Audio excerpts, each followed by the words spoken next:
Aloha, good evening, everyone. On this pleasant Friday night, it is homecoming night, and welcome to Payson High for this presentation of Timpanogos football on the Rewind Sports Network on KSLSports.com, presented by Brent Brown Toyota Scion. Tonight, the Timpanogos Timberwolves travel to the South Shore to take on the Payson Lions in a homecoming matchup between two Region 8 contenders. With my broadcast partner, Ty Wilkinson, Alexander Timlo, joining you from inside the cozy confines of the press box here at Payson High School. So, Ty, I turn to you. The first thing I say is, there are only two words we need to say about tonight. Superstar power on both sides. Superstar power, to say the least, here tonight, Alex. The addition of Luke Livingston. He's been out for quite a bit, and he comes back from injury. And as we mentioned before, we talked about this earlier, the matchups between Timpanogos and Payson are supposed to be electric, to say the least. Like, here's some names that we can do. Edwards versus Swayze tonight, and Riggs versus Livingston. Like I mentioned before, Livingston added back to that lineup, and it's just going to be a battle of the superstars as we've seen tonight. Yeah, especially for two teams that are going somewhat in opposite directions. Of course, Payson coming off that really heart-wrenching loss here at home last week against Provo, and of course, Timpanogos coming off that slugfest against Mountain View. We'll touch on that throughout the night, but now it's time to get the more important things than the keys to the game tonight, Ty, presented by Heidemann and Associates, of course, the full-service law firm focused on winning for you, the client, as they conduct the coin toss in midfield.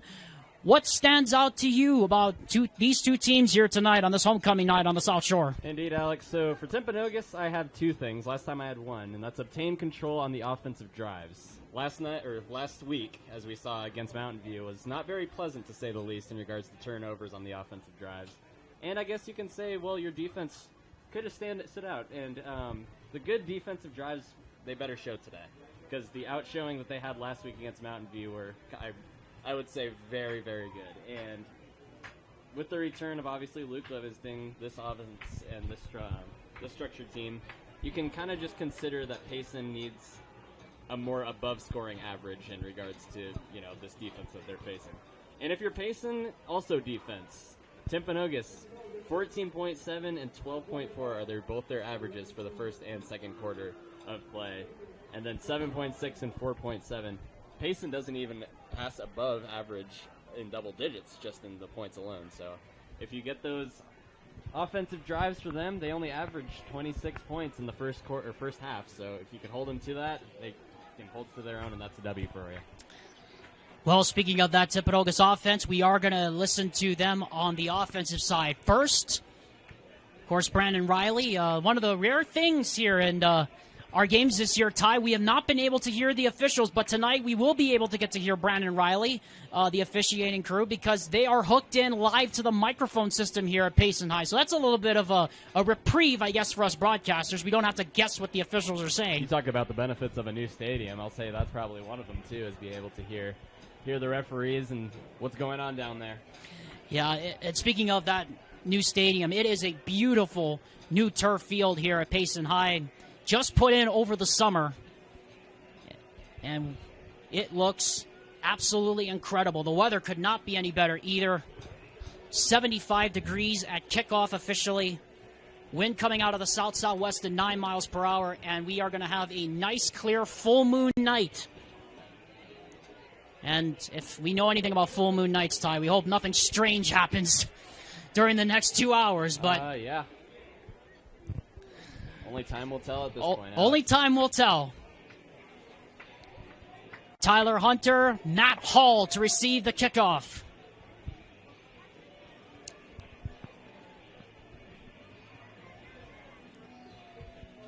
We're ready, and we hope you are as well. Settle in, buckle up, and here we go. As that kickoff will go towards the sideline, and it will go into the end zone. And a touchback, and the Timberwolves will come out to the 25-yard line. And this is what we've been talking about all season long with this Timpanogos team, which seems to be the most maddening thing to figure out in 4A, is that when they're healthy, Ty, they're deadly. They are deadly, to say the least. And we saw that last time, too, against Mountain View. The defense could not hold strong to just the overcoming offense that they provided last week. And to see Payson's defense hopefully try to get the stops. We'll see how that goes. They only held Provo to, barely even within 3. So, I don't know. Livingston goes immediately out to the right. This is a 5-wide set on 1st down and 10. On 1st down, Riggs' quick pass. That is complete. And making the tackle immediately on Josh Graff is Cooper Swayze, who's plays more in that nickelback spot. And this time it's a 4-wide set here on 2nd down and 6. They give him about 4, and we have an immediate penalty flag.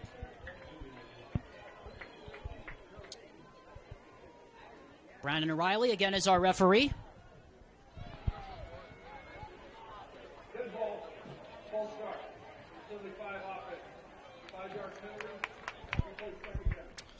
That's Kevini Afu, the left guard that got called for the false start.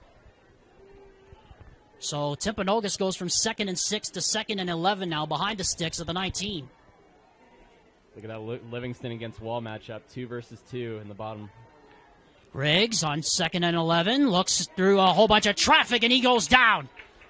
A coverage sack there for the Payson defense. Owen Cottle made the first contact. Couldn't find a way to get through. Now you're looking at 3rd and not even manageable at this point. You're behind the sticks. Quickly back to the line. They come on 3rd down and 9. Riggs throws to the right, looking up the sideline. That's incomplete. Intended for Dash McCann. And it is going to be 4th down, and that's a very quick 3 and out here for the Timpanogos offense, but more so, I would think, caused by the false start that put him behind the sticks. Very interesting to not see very few running plays in this play dynamic at all. Obviously, already a 3 and out, and we saw Easton Brensing last time just take it to the house every single time, it felt like. That punt is almost blocked, but it takes a good forward roll. And it will die right at the 38-yard line, so it'll be good starting field position for this offense. Led by senior Cade Edwards, number 5, and, well, we didn't see much of Livingston on that drive. In fact, we didn't call his name at all on that first drive. Now we get to see Cooper Swayze and Cade Edwards go to work here for the first time. And we talked about that matchup, too. It's just a battle of attrition that's going to be up until this point. I feel like these guys are going to get, I don't know, not tired, but I think they're going to try to lay it all out that they have at this point because, well, you face players as good as they are. You got to figure something out. 1st and 10 for Edwards. Ball is at the 38-yard line. Play action, throw, that's complete. That's Jason Wall. And Wall gets down the sideline, and he gets to about the 45-yard line before he's brought down. Able to elude one tackler, but actually that's Dylan Wall, that made the play. Fuller finally brought him down, but not before he picked up close to 15 on 1st down. Yeah, Dylan Wall playing wide receiver and defensive back today. Look at him making plays already down there. Wall already lines up to the right. Handoff up the middle. Goes to the left side this time, and a big gap on that left side. Down the sideline. 20. Out of bounds. Stiff arm at the 10. And just like that, the Payson Lions into the red zone in a heartbeat. And they are already 1st and 10, marked off at the 16-yard line. Edwards from the gun, hands off, left side this time, heading into the stack. And getting about maybe 6 yards on the play is David Keel, the tailback. David Keel, yeah, the junior, making plays and making himself known. As you can see, just at a quick little sweep, nothing too fancy, just down the left side. And when you're fast, you can't really let the defenders, try to catch up to you. Edwards from the gun on 2nd down and 5. Ball at the 11-yard line. It's a handoff again to Keel. And Keel this time gets smothered at the line of scrimmage. Matai To'a, the nose tackle, able to get in there and make the stop. No gain on the play, and it's 3rd down here for the Lions. Timpanogos able to slow down this offensive drive that Timpanogos has been able to confire so far here. So 3rd down and 4, call it. Ball at the 10-yard line. Payson could get a 1st down at the 6 without scoring, of course. And we have a neutral zone infraction against Timpanogos. Was it induced?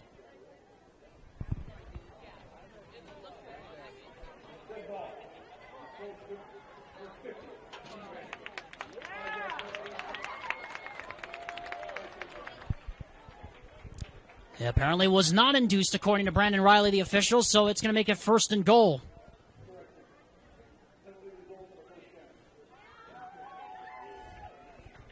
So already another costly penalty for that Timpanogos defense. 1st and goal now, ball at the 5. Costly to say the least, Alex. You get it 3rd down, and you think you could probably get a stop to hold him to maybe 3.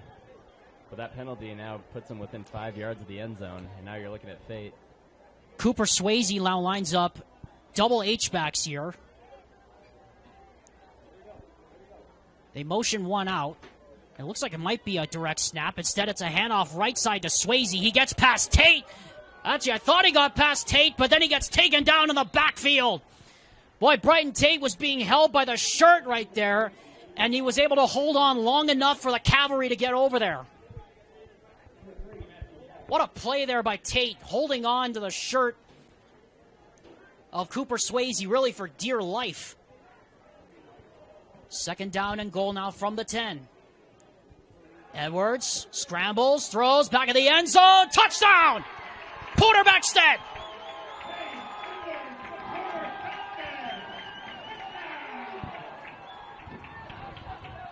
Well, what do we have here? What a throw by Edwards there, off his back foot into the corner of the end zone to find Beckstead. And just when it looked like Payson was going backwards, they take the early lead. That was not an easy find, Alex, too. That had to have been a treasure hunt just to try to find that X right in the end zone. That was in the top left corner. Extra point is good, so Payson goes up 7-0 with 8 minutes and 38 seconds left to go here in the first quarter. What we expect to be a shootout here tonight on the South Shore.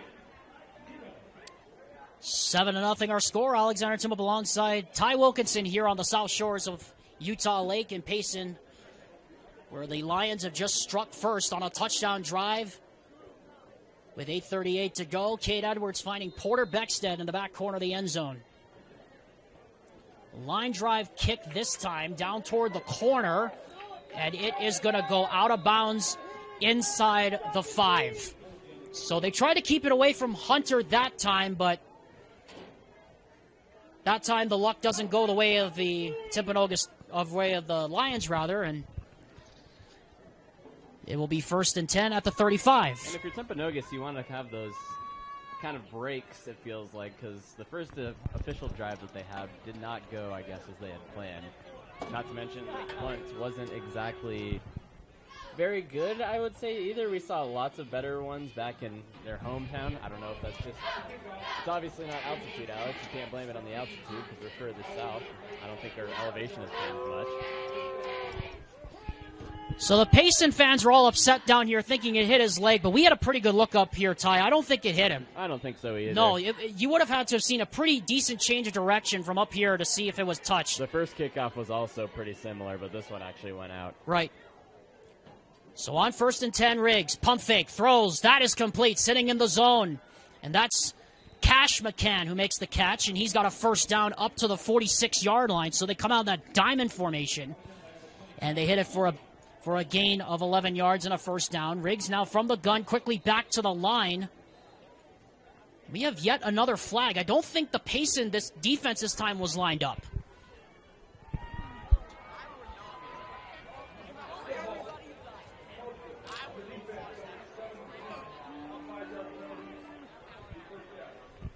Ben Beat is called for the offside. I think it was more for the fact that he wasn't lined up in the neutral zone properly before the ball was snapped. So 1st and 5 now for Timpanogos at the Payson 49. Riggs from the gun. 4 wide receivers in the formation. He pump fakes, steps up in the pocket, and he goes down. Owen Cottle, the nose tackle. Another coverage sack there for the Lions. He was looking for Luke Livingston, too, to get him his first target ever since he's been back. Unfortunately, I don't think Luke was all too open and good pass coverage in the secondary to try to prevent that. 2nd down and 8. They throw that side. This is McCann this time. McCann breaks a tackle. He stays on his feet, and he's brought down inbounds at the 41-yard line by Cooper Swayze. And another 1st down. So instead of 7-2, they're going 7-10 here on this drive. Interesting. let's say the least here. 1st and 10 from the 41-yard line. Riggs trying to flare that one out to the flat, and it's incomplete, intended for Easton Bretzing. Just underway on this Friday night. We also want to welcome those of you watching on the Red Zone on KSLSports.com and the KSL Plus app and the KSL Sports Zone.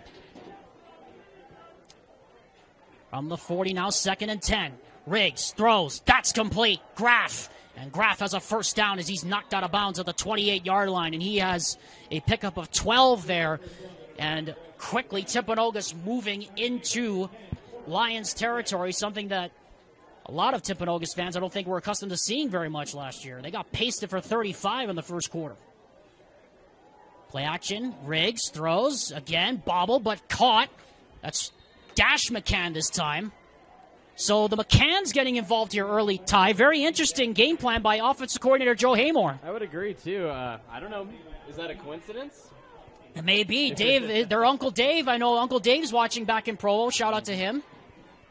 2nd down and less than a yard. Riggs looking under pressure.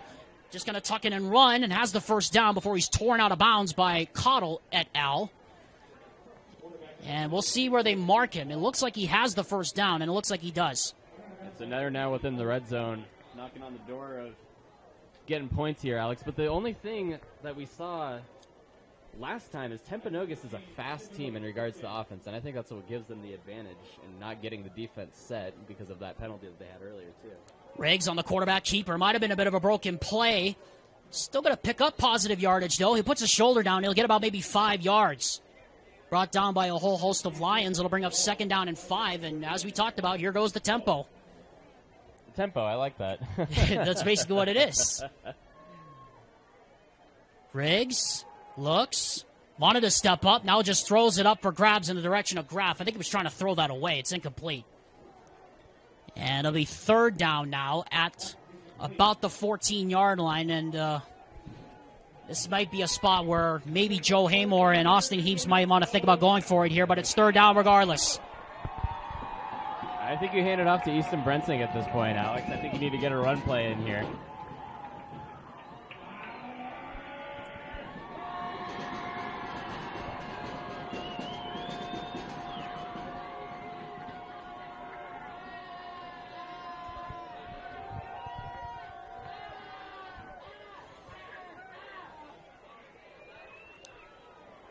Timpanogos was trying to jump the defense, didn't bite there. Play clock, still plenty of time on it, 15.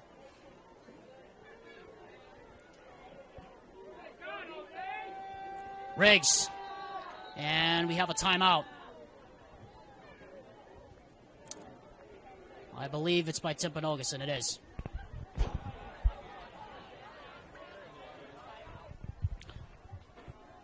So Brandon Riley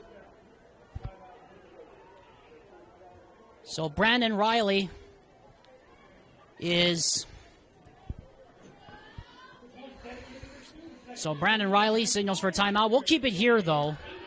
And it'd be a good time to remind you, KSL Sports Rewind's presentation of Timpanogos football is presented by Brent Brown Toyota Scion. It's also presented by Heidemann and Associates, the full-service law firm that is focused on winning for you, the client.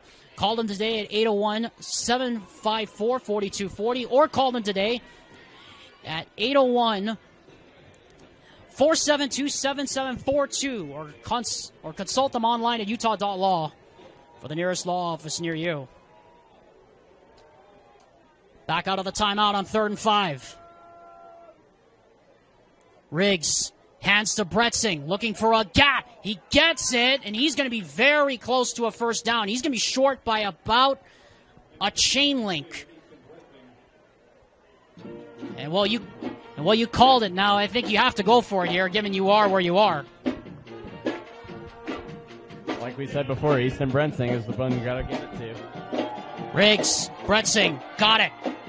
And more. And he's got it inside the 5. Just gets right behind that big left guard, Kevini Afu.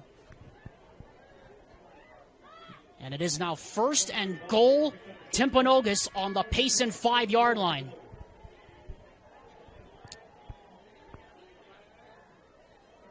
Livingston lines up one-on-one to the left. or to the right rather, against Wall. They have not thrown in his direction as of yet. Graff lines up as the H-back. McCann in motion. High snap. Riggs gets it away, though, and throws, and it's out of the end zone incomplete. And Ty, that's the third or fourth time on this drive we've seen a high snap that's thrown off the timing of the play. And, well, it was kind of interesting, too. It was in desperation mode. Nobody was really within the vicinity of the ball, as opposed to, well, I mean...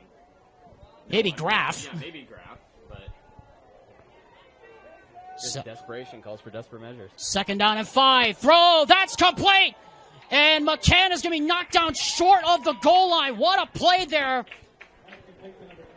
by Beckstead. And if that was not for Beckstead, that might have been a touchdown, and now it's 3rd down and less than a yard. Cooper Swayze, the defensive back, also got a fingertip on it, too. That could have been easily intercepted. Bretzing gets the handoff right side, and he gets in for the touchdown.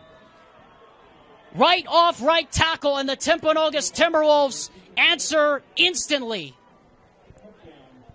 He brought up his average from 87 to 95 just in one game. That was against Mountain View for the amount of yards that he gets. And how about this, Ty? Timpanogos did not score a single point in the first quarter last year against Payson. They've already scored with 5 minutes to go in the first quarter. Impressive, to say the least. Tells you what kind of game we're in for tonight. Parker Harvey's extra point is up, and it is good. And we are deadlocked. 7's on the board with 5:04 left to go here in the very first quarter. Buckle up, folks. We could be here a while.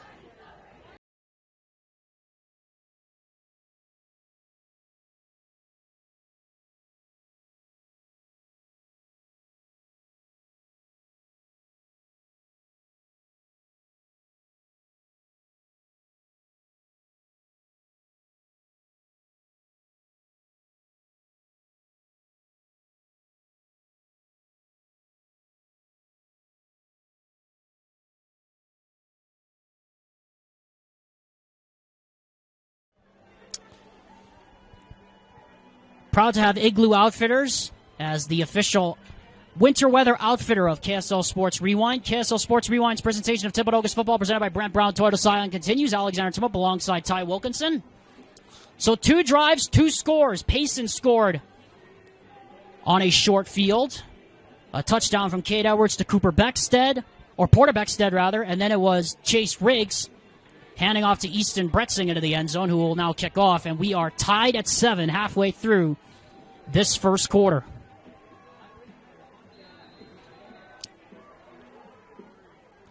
Bretzing to kick off, and he will promptly boot this thing right through the end zone. So, Ty, interesting, we did talk about it as a penalty flag goes down late, as there was some pushing and shoving on the right side around the 40-yard line. Somebody got pushed in the back. Tanner Ivins is putting his hands up in the air, and head coach... And, yeah, that's not going to make the coach very happy. And we'll see what Brandon Riley, the official, says here.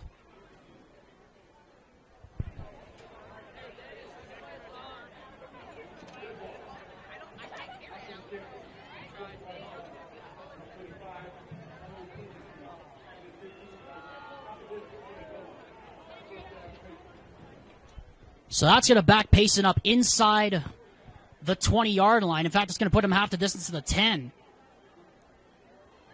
Penalties you don't exactly want to take if you're Payson. Yeah, not a smart one either. I mean, Nope. you already at the 20-yard line, but it's on a dead ball on a kickoff on top of that. It's the unnecessary aspect, I think, that kills you more as a coach that you Right. don't want for your players. 1st and 10 now, ball at the 10. 5 minutes, 4 seconds left here in the first quarter. Edwards from the shotgun. Wall in motion, orbit back to the right.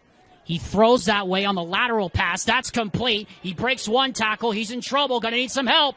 And he gets brought down behind the line. Brighton Tate and Matt Hall, among others, blew that up behind the line of scrimmage. Well, he was walking the line there for a second there, Alex. He had kind of stared at the eyes and the fade of that white end zone in the back. That could have easily had been a safety if the defenders had gone into him close enough. Good for him to get out. He was just walking that line, though, for a good solid about 2 or 3 seconds. Loss of 6 yards on the play there. So from the 4 now, 2nd down and 16. Edwards takes the snap from way back. Now that left side opens up, tries to step up, throws on the run. That's complete. And that is complete to Cooper Swayze. And that's a name we expect to hear a lot of tonight. And Swayze has a 1st down out to the 20-yard line. So they go backwards 6, but then they pick up 14. Well, that's actually pretty impressive is what that was. But once again, if you're a quarterback and you're in the back of that end zone, you know trouble is going to be coming your way. And the fact that he was able to get out of it is actually pretty impressive. Pitch here to Beckstead. Penalty flag goes down as we have a marker down at about the 14-yard line, and where the hanky is tossed, I'm suspecting this is probably coming back. May have an illegal motion against Payson.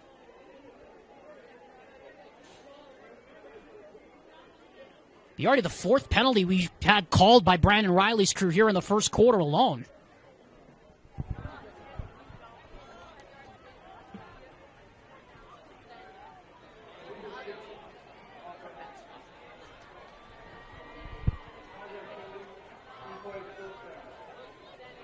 Well, referees will get their money's worth, especially on nights like tonight. Yeah, the one thing that Dusty and Jeff don't like to see is officials officiating, but we have to do it. Give them their airtime, and especially because we have Brandon Riley on the microphone tonight to the press box, we get that luxury. Edwards on 1st down, now throws. That's complete, sitting in the zone, making a couple men miss. Is Swayze, gets outside, 30, he's at the 40, at midfield, and finally he's brought down to the 40-yard line.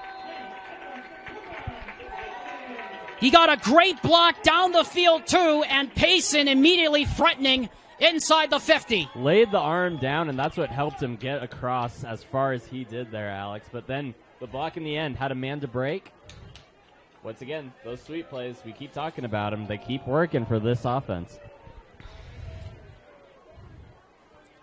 So a couple of big pickups here for Payson. They have been really relying on the explosive play. Timpanogos relying more on a dink and dunk strategy down the field here in the early going. 1st and 10 on the Wolf 39.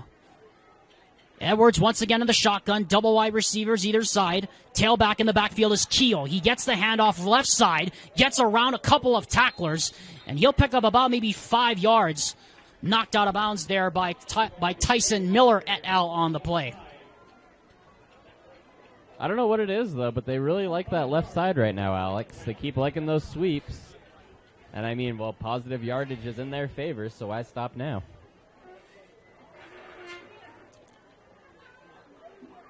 They huddle up here on 2nd and 5 from the 34.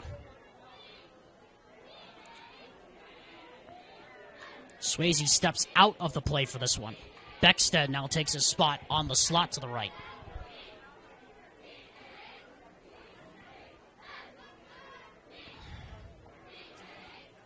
Second down, 5.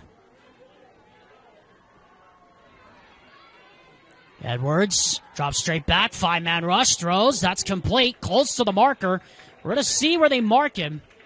That's Beckstead again. And they're going to say move the chains.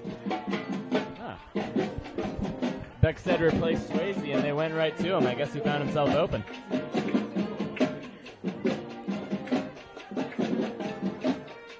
Clock rolling, 3:12 left to go here in the 1st quarter. Tied at 7 if you're just joining us from Payson High School. What we expect to be a shootout tonight between these two really high-powered offenses. Edwards, play action, looking, throws, a low throw. And are they going to say it's a catch? No, they say it's incomplete. Swayze went down and got it, but it looked like it hit the turf before he got his hands underneath it. And it is 2nd down. He threw it overhand a little bit too fast, as you could see, because he kind of had to dive down a little bit. Then the ball turned into a ground ball, to give you a baseball reference there for you. And Brighton Tate was right in his face, too, Cade Edwards. And Cade Edwards is only 5'11". Brighton Tate, for reference, is 6'2". Not exactly a favorable match. No, not really.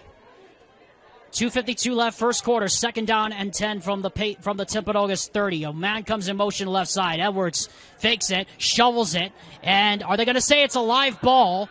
It's recovered by MJ Yosefo, but it looked clearly like it was a shovel pass intended for Cooper Swayze. And again, good read by that Timpanogos defense, and it is 3rd down and 10. It was like a little pitch, but it turned into someone's back. So I guess you can consider that an incomplete pass there, Alex. I don't know, personally. But it looks like that's what the call is. So we have an official stoppage here. Brandon Riley's going to... Looks like Brandon Riley's going to call the troops together here.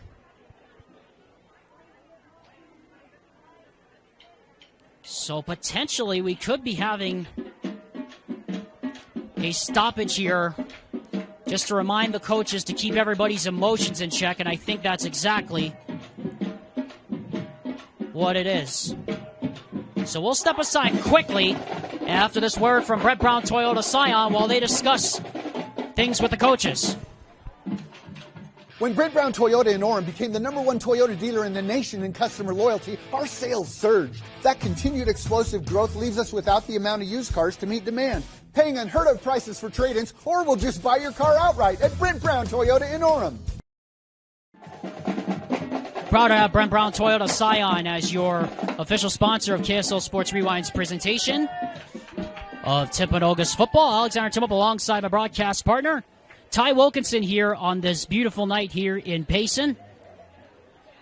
Advanced Windows is having their fall window sale. You can get $2,000 off 10 windows or more with 60 months 0% interest financing available for a limited time only. Call them today at 801-850-9100 for your opportunity to get in on the fall window sale before the snow hits home.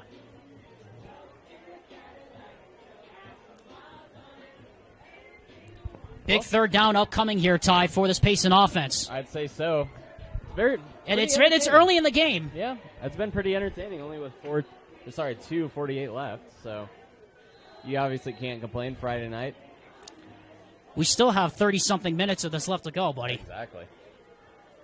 Swayze lines up in the slot to the right on 3rd down and 10. Edwards from the shotgun, split out to the right. Edwards looking, nobody open, down the field, throws. It is caught, but short of the 1st down. It is complete to Swayze, or rather that's complete to Dylan Wall, and now it's 4th down and about 2. And we'll see what Payson's OC here decides to draw up. Ty here on 4th and short. You talk about making something out of nothing. I think that was pretty much the definition of it right there. Looking for anybody available wearing the same jersey that you are is kind of difficult as a quarterback when you're pushing close to that sideline. See what Easton Smith, the offensive coordinator, draws up here on 4th and 2. Edwards from the gun, triple wide receiver to the left. And it's a pass. Jailbreak, throw, that is broken up. Intended for Cooper Swayze. It was Robbie Parsons, who had a big fumble recovery and a big interception last week against Mountain View. And the Lions are denied on the doorstep late here in the 1st quarter. Robbie Parsons was pretty much the reason that play did not happen there, Alex, because I think had he not tried to throw him down a little bit more, it kind of like lost the momentum in the catch. So therefore, I think that's kind of just what happened, is he couldn't really gain control. And against one of the best receivers in 4A2 and the biggest and the most physical in Cooper Swayze. Here's a 1st down give to Jaden Robinson, and Robinson banging off tackles before Asher Gelmacher finally swings him to the turf at about the 27-yard line. You talk about offensive adversity. These two teams are going to battle it out here, and you can already see good for them to get the 4th down stop, and now they're already to work, already within 3 yards of the line to gain. Brett Singh right side this time, Submarines forward. We'll see where they mark him, and it looks like they're going to give him the 1st down. He has the 1st down by about a yard.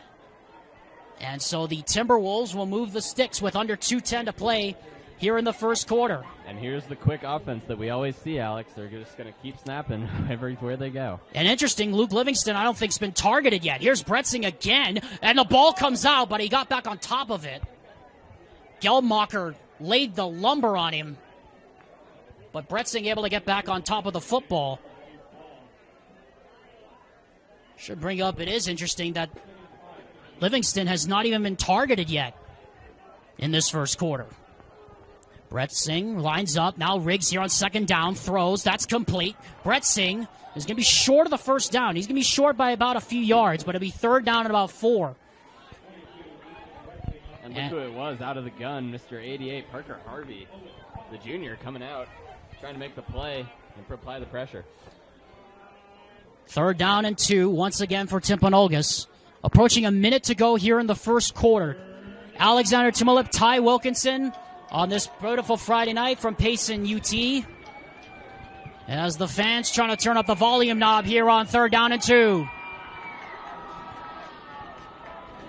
Riggs, look for Robinson, screen for Brett Singh, and he's got plenty of room. Brett Singh with a first down and knocked out of bounds by Wall at about the 42-yard line. What a great call by offensive coordinator Joe Haymore on a first down. Some can argue he's the killer of momentum, Alex, and we saw that last week against Mountain View. Didn't even give him a chance. 49 seconds, clock stop. Brett Singh gets it on the sweep this time. Gets away from a tackler. Still found a way to get positive yardage before Owen Cottle brought him to the turf. And we have a stoppage of play, and we have a timeout called by the Payson Lions. And you'd have to think defensive coordinator Isi Filimoy Atu not happy with the way his defense has come apart a bit here in this last part of the first quarter, Ty. I would say so, but the only reason is Timpanogos goes so fast. I was watching the linesman on the other side trying to keep up with this offense. As soon as that ball is set, they're ready to go. And I think that's the advantage that you can have, is because this defense doesn't exactly know what to expect, and it's such quick thinking and quick parts on their mind. Because Timpanogos already knows the play that's at hand. The defense doesn't. Yeah, that's really why Timpanogos is really one of the top offenses in 5A, coming back out of 4A last year. And offensive coordinator Joe Haymore has been in his bag here for Coach Austin Heaps. As the Timberwolves now threatening toward the end of this first quarter. We had 4 drives here in this first quarter, and 2 have ended in scores. The other ended in a fourth down stop by Timpanogos. And all this, by the way, Ty, without a single target of Luke Livingston. I feel like you can give that a little bit of time, Alex. Still a lot of football left. Maybe. Riggs throws. That's complete. Josh Graff. And he's got the first down at the 27-yard line. Another pickup of 12. Evading territory like Timpanogos does best, trying to get to that red zone. So from the 25 now, first and 10. As Graff comes out now. McCann takes his place. High snap again. They throw it in the flat this time. That's Cash McCann who gets the catch. And he gets thrown out of bounds at the 22-yard line. Actually, that's Jamison Jones who made the play. With 19 seconds left here in the first quarter, clock frozen. On the brink of that red zone line. And they're dangerous once they get across that. Watch for Brett Singh here on second down and 5. Riggs looks for Livingston. He throws for him. Back shoulder. He's got him. Touchdown. Welcome back. How about that for his first target of the night? First target, first catch. And number 2 is back in the end zone, off the injured list, on the score sheet. And Timpanogos has the lead. Expect anything different there, Alex? Unbelievable. What a story. Coming back from injury, your first target back. You're at an away game against the Lions. Meanwhile, we have a fumble on the extra point, but somehow the extra point is up and good by Parker Harvey. But with 11 seconds left here in the first quarter, Ty, you cannot underscore how important that is for that Timpanogos offense, as we have a penalty flag. And as Brandon Riley will put his crew's heads together here late in the first quarter. We'll wait to see what the penalty is. The flag's back down to the 10-yard line.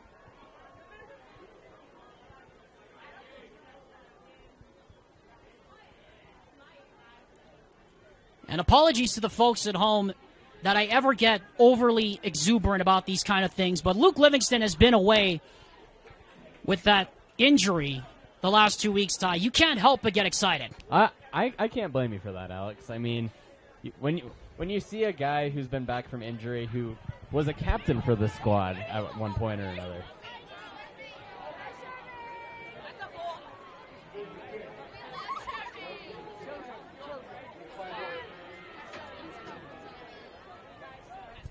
They call running into the kicker, by the way, on Payson, so the extra point stands as called. But back to your point, I mean, you can't help but get excited for Luke Livingston. I mean, the things that he does for this team, the way he carries his team offensively, when they're healthy, you can see why they're so dangerous. Well, there's a reason why he's the captain, too, and that's just because of his personality and not so much that his game. When you're a guy as nice as this, we talked to him last time. When you're a guy as nice as he is, there's a reason that you can be a captain. It's not just because of what you can put on the field, but also like your personality in general. And it's just an incredible guy. Luke Livingston had over 40 total touchdowns last year for the Timberwolves offense. One of the best in 5A. Can you believe that? I mean, he was insane last year for what this offense went through with that injury to Chase Riggs that kept him out for a good chunk of the season. Bretsing will kick off from the 45 because of the running into the kicker penalty, so I assume this will be a kickoff through the end zone, and right on cue it is.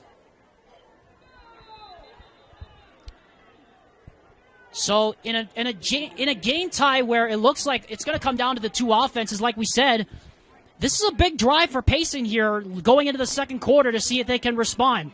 Well, what's good for Payson is they're actually holding Timpanogos to, I would say, at least a little bit of minimal damage, because this is Timpanogos' best quarter to shine. And we saw that last week just courtesy of Easton Brensing and his hat trick with the touchdowns. And now I think you can start to relax just a little bit if you're Timpanogos, but at the same time you want to keep that fire going and try to get that ball into the end zone as much as you can. Edwards on first down, throws in a double coverage, looking for Swayze, incomplete. Parsons was there along with Tyler Hunter. Double coverage is always a risk you can take going upfield, too.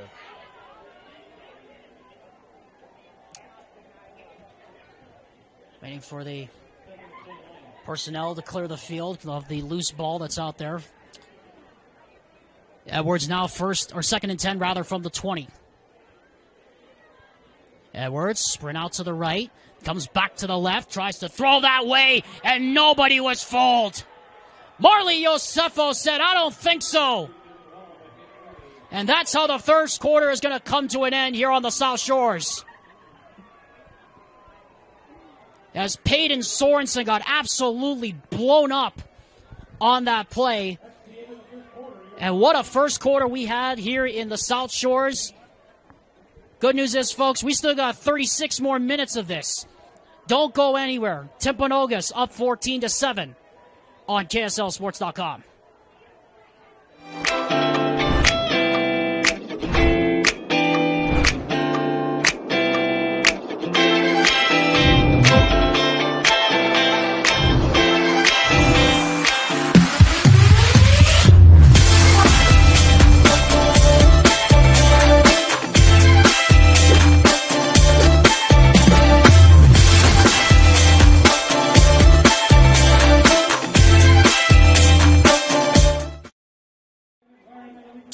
KSL Sports Rewind's presentation of Timpanogos football presented by Brent Brown Toyota Scion continues. Alexander Timup alongside Ty Wilkinson. It's presented also by Advanced Windows Fall Window Sale. Get $2,000 off 10 windows or more with 60 months 0% interest financing available for a limited time only. Call them today at 801-850-9100. Well, last year Payson put up 35 points in the first quarter against the Timberwolves. Tonight, the Payson Lions had two drives in the first quarter. One ended in a touchdown. The other ended in a fourth down stop as we begin the second quarter. What a difference a year makes right there, Alex. Yeah, that's a testament to defensive coordinator Joe Haymore. As Edwards on third down throws wide side, caught. Who else? Cooper Swayze puts his shoulder down. Got the first down out to the 35-yard line. Well, just as we're singing the praises of DC Joe Haymore there, Cooper Swayze says, all right, I'll make a play for my offense here. He's playing dodgeball right now with this defensive front of Timpanogos, and it's paying off right now so far. Sorensen, the tailback, he takes the handoff, gets away from a couple of tackles before finally Jesse King able to come up from his D tackle position and make the stop. Matai Toa had him around the legs. We saw David Keel, the junior, get the start. And now we have Payton Sorensen in the game, the guy who we thought was going to get the start at tailback for this offense. See what Easton Smith digs into his bag of tricks here on 2nd down and 4. It's Sorensen on a dive play to the right. Had a lane. Instead, he gets stood up. And he's going to be short of the first down by about a couple of yards. MJ Yosefo et al. In on the tackle. And this is a big 3rd down here, Ty, for Payson to get across midfield here. It looks like they were trying to do exactly what Timpanogos offense has done, is that's try to run fast plays and as fast as they possibly can because, well, if it works for Timpanogos, maybe it'll work for you. So we'll see how this goes. This one isn't as fast as the other previous ones have been, but 3rd down and short. Sorensen on the dive. Tries to get to the left side. I don't know. I don't think he got there. He is going to be short by about a yard. And an interesting decision coming up here for offensive coordinator Easton Smith and Payson. It looks like they're going for it. I'd say get up and go fast. Boy, what a risk they be taking here, down 14-7 in a game where it looks like offenses are going to be the big story. Edwards takes it, sneaks it. Oh, boy. I don't think he got there. It looks like he stopped short. Timpanogos is always pointing that way. No signal yet from the officials, but where they're spotting it, he did not get there. Matai Toa shuts the door. Denied. Stonewalled. I mean, Edwards needed about maybe, 18 inches, and he didn't get even maybe 2. I think he actually went further back. He might have actually gone further backwards. Boy, what a big stop there by that Timpanogos defense, and now Payson with their feet to the fire here early in the 2nd quarter.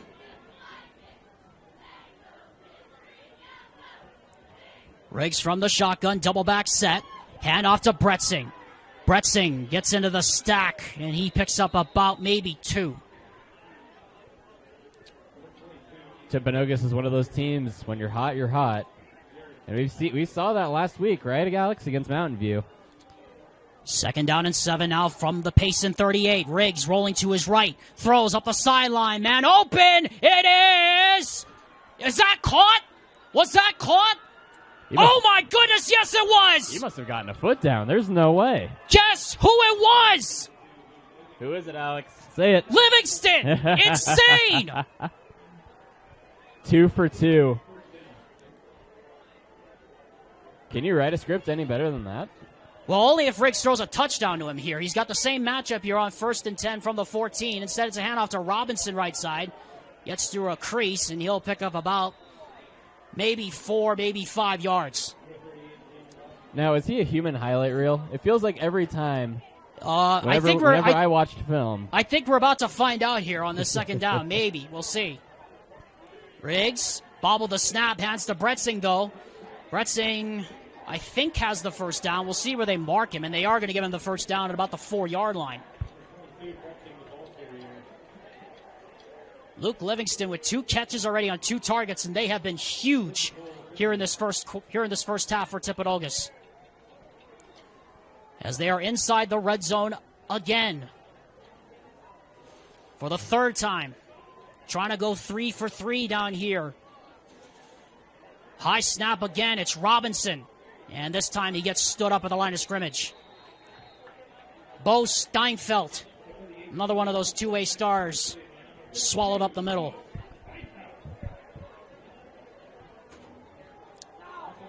So now it's trying to slow down the fire here a little bit. That Payson is trying to extinguish the flames of Timpanogos. The Graff brothers go on that left side. Livingston one-on-one to the top of your screen. Watch him here. It's a keeper. Riggs. Did he slide before the goal line? No, he did not. They say he's in. Touchdown. Baseball slide. He's safe. Well, he does play baseball. And Chase Riggs, who was knocked out of last year's game against Payson, gets a measure of revenge. And the Timberwolves have put up 21 straight against this Lions defense. This time, cleaner snap for Parker Harvey, and the extra point is good. 21-7 is our score with 8 minutes and 19 seconds left here in the first half. Back after this word from UC Football. Welcome back to Payson High School. Alexander Timup alongside my broadcast partner, Ty Wilkinson. Payson scored first, but Timpanogos has scored 21 straight points. And the Timpanogos Timberwolves have come out like gangbusters here early in this one, trying to spoil the Lions' homecoming night. Which really came after the stop on fourth down by that Timpanogos defense. Bretzing to kick off, and it will once again travel through the end zone. This time out the back of the end zone. Not even going to give him a chance. So Ty, if we thought this last drive for Payson was huge, this is an even bigger drive because now you're down 2 scores, and with how quickly Timpanogos has gotten in the end zone the last 2 drives, it makes it seem much bigger than it really does this drive. This offense is always on fire, that of Timpanogos, whenever it comes to the first quarter and second quarter halves. Sorry, first and second quarter of the half, I should say. But I don't know. If you're Payson, you really need to overcome adversity and try to get at least a little bit of momentum, because momentum right now is in Timpanogos' favor, and it shows. Edwards on first down, throws. That is incomplete. Was trying to throw to Cooper Swayze, but Robbie Parsons right on his hip. And all of a sudden, this Payson offense has hit the skids here. Not at all what we were expecting to see from them, Ty, on the first couple of drives here after that really impressive opening drive where they went right down the field. They really have their feet to the fire now with 8:12 to go here in the quarter. Edwards, play action, throws, that's complete. Wall, can he get a block? He needs to make a man miss, he does. But Marley Yosefo coming over there, great one-on-one tackle. And this is going to bring up a big-time third down here for this Lions offense. They need to convert this. They need to very badly, Alex. And the reason why is because if you're further behind in the chains, you don't want to punt it off to a Timpanogos team who has already, put up as much flames in their momentum as they've already had tonight. Edwards looking desperately on third down, finds Wall. And that is a gigantic first down right there for that offense. We'll see where they mark him. And we're going to have a stoppage of play here, an official's timeout, and I believe it's going to be based off of the ball. Yeah, spot. we're going to be measuring here, it looks like. And it was close, but Payson got it barely. I mean, that nose on the ball is literally right at the 30-yard line. Mm-hmm. I think they would have gone for it on fourth down regardless. I know they were 0 Boy, for that's kind of asking a lot though of this offense. As much as I admire the courage there of Easton Smith maybe going for it there on fourth down, I don't think they would have. Edwards, though, throws on the middle. That's complete. Cooper Swayze. Can he make a man miss? He gets away. He's down the sideline. Cooper Swayze. Goodbye. Touchdown, Payson. And he could have ran for miles.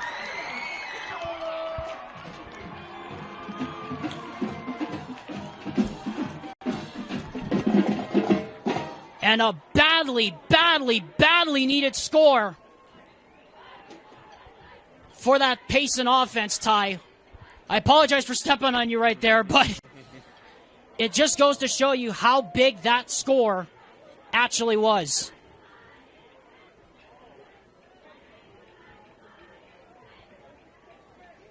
Extra point is up, and it is good. And with 6:57 to go here in the first half, it is 21-14 in favor of Payson. And now that we've seen, boy, Ty, we talked about it. The two superstars were going to be the defining factors. Guess what? Both sides now have their superstars in the score column. And what did we say about that momentum game that Payson needed very, very desperately?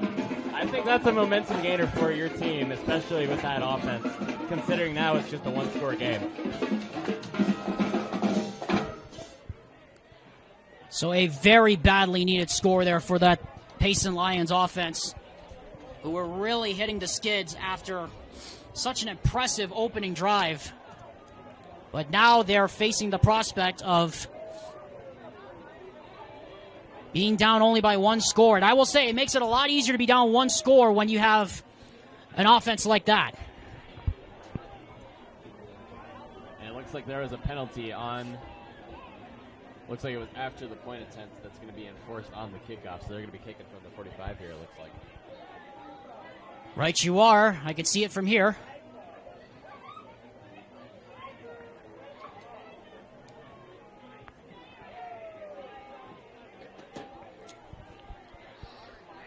It'll be the second time we've seen that tonight.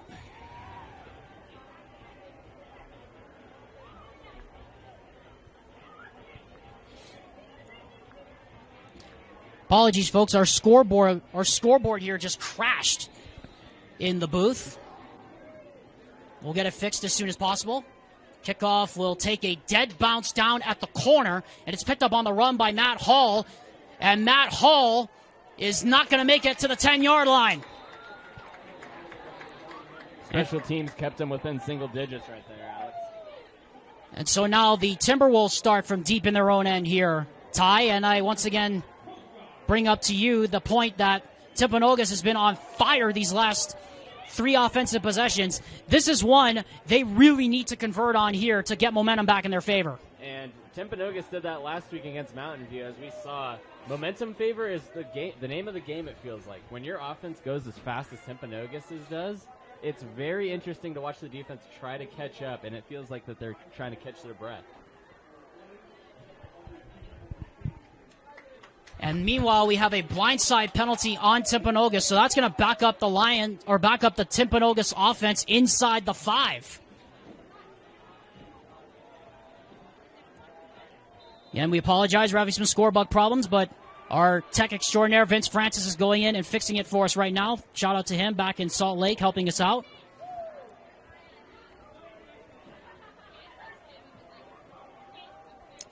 So 1st and 10 from the 5. Riggs gonna throw, and that's a high throw, incomplete, intended for Gabe Graff. And so if you're Riggs, I feel like you want to try to get that ball out of your hands as soon as you possibly can, because in the back of the end zone, you don't want to be tackled in that white area, because that's just extra points that honestly Payson needs, but you can't give up easily. On 2nd down now, quick pass. That is deflected and thrown behind and almost picked off. It was intended for McCann, and now this is a big 3rd down because you want to at least get out of the shadow of your goal line here to give your punter some room. And when you're 3rd down and long, these plays are interesting because you're so close to the end zone. You want to get those quick passes, but I don't think your receivers can run the speed of light just to get across that line.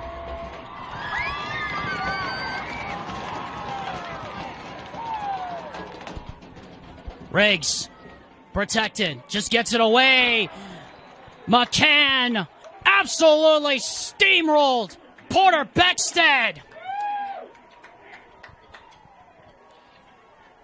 And it does give Timpanogos a couple of extra yards to work with for punter Easton Bretzing here, but that's relatively speaking. Timpanogos bringing the Gunners in for this one, as that punt is almost blocked, but it's a line drive and it's a beauty. And it's taken on the run. This is Nielsen, Ethan Nielsen up the sideline. And we are going to have a late flag go down on that far sideline. It looked like someone got caught with a block in the back. And that's going to rob the Lions of pretty good field position here. I know 10 yards doesn't make that much of a difference, Ty, but in a game like this, it really does. Well, I would say so, too. And what did we say about the momentum gain being in the favor of the team with the ball? And being down, and Payson being down 2 scores and having this field position, you got to think to yourself that you're in pretty good hands. So if you keep this and keep the momentum of Timpanogos from keep on dying, because, well, whenever they're not at their prime, it feels like they kind of fall apart. We saw that last week, too. But whenever they get that momentum and keep going, once again, a momentum game. It's a game of inches. That's all I have to say.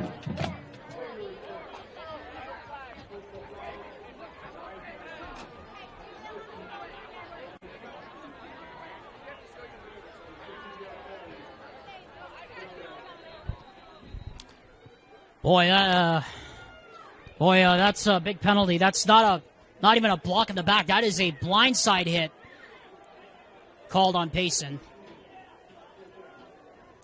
As the full moon, the super blue moon, rises over the Wasatch Front on a gorgeous night for football here on the South Shore. But it's Payson with the football, 1st and 10. Edwards to throw. Good protection. Throws into coverage, and it is almost picked off. He was looking up that sideline for Porter Beckstead, but he was pretty well covered by Liam Fuller. And Liam Fuller, by the way, 6'2". That's a pretty long, tall body that's on a speedy receiver. You think the advantage would come in your favor if you're that tall and you got that big of arm span. Liam Fuller, of course, filling in for Tage Litzter, who's out for the year with a knee injury. Terrible loss for that defense. He's the captain. As Edwards on 2nd down, throws for Swayze, and it's broken up. What a play there by Tyler Hunter, coming over from his strong safety position to break it up on Cooper Swayze, and now it is 3rd down. And I would say, Ty, you probably have 2 downs to pick up 10 yards here. I would agree with that because, well, you want to keep that momentum in your favor, Alex. 1st downs are necessary in order to do so. And that penalty now looms large. That blindside block penalty on 3rd down and 10. Edwards gets protection. Now it breaks down, and he just heaves it to the sideline and throws it away. And now it's 4th and 10. And they were going to send the punt unit out, but now it looks like they're going to send the offense out. And given the fact it's no man's land here and we have a flag, and this could be a substitution infraction on Payson because they didn't know who was supposed to be on the field, or it could be an equipment infraction.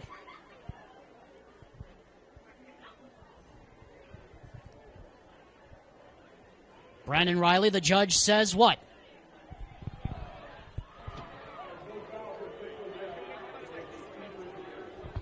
So the flag was actually for determining if it was intentional grounding. It was not.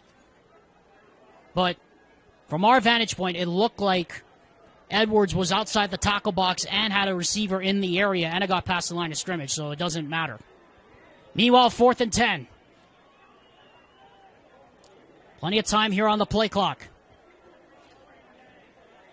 Now Edwards just backs up, and he's going to pooch punt it, and it looks like it got blocked. And it doesn't work out as well as the Lions wanted it to, as that pooch punt attempt looked like it got partially deflected. And so Timpanogos, with their feet held to the fire, come up with a pretty big stop right there. And I'm not one to like wasting food because, well, that was a wasted play. Nobody does. Nobody does. Nobody likes wasting food. As college kids, we do not like wasting food at all. But in that analogy, I think that play was completely wasted, or that drive was completely wasted for Payson. You're given that good of an opportunity, down 1 score, and you weren't able to capitalize. Quarterback draw. Riggs just slides forward. Where did he start the slide? They're going to say he started the slide about the 28-yard line. And so now that gives Timpanogos the opportunity to go back to where they basically came from, and that could make it a 2-score game again. Riggs. Play action, looking, throws. Graff is open behind the defense and can't come up with it. Boy, he was open behind the defense, and it looked like Riggs was trying to throw him a stop fade rather than a go route because he had his man pretty cleanly beat up that sideline. And that ball probably should have been caught too, Alex. It probably should have been, yeah.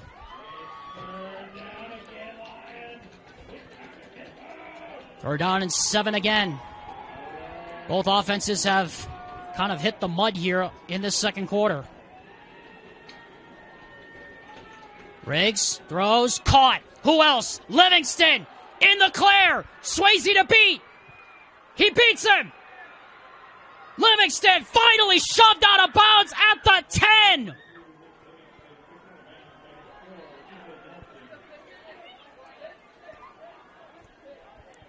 quickly they march to the line. 62 yards. And that puts Livingston well over 100 yards here in the first half receiving. Riggs. Robinson breaks a tackle. And finally he gets brought down to the 9-yard line. Cottle and Beckstead in on the stop. So Livingston has a 7-yard catch for a touchdown. That was his first target of the night, period. He has a 31-yard catch, and now he has a 62-yard catch. What injury?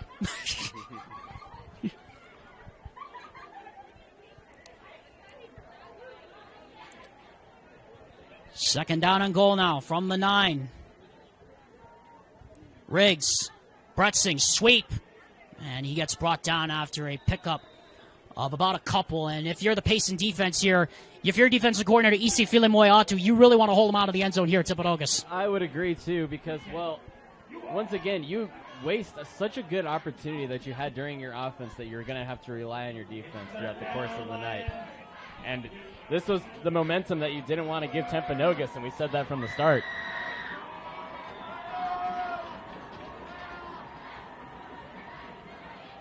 Riggs looking, dropped!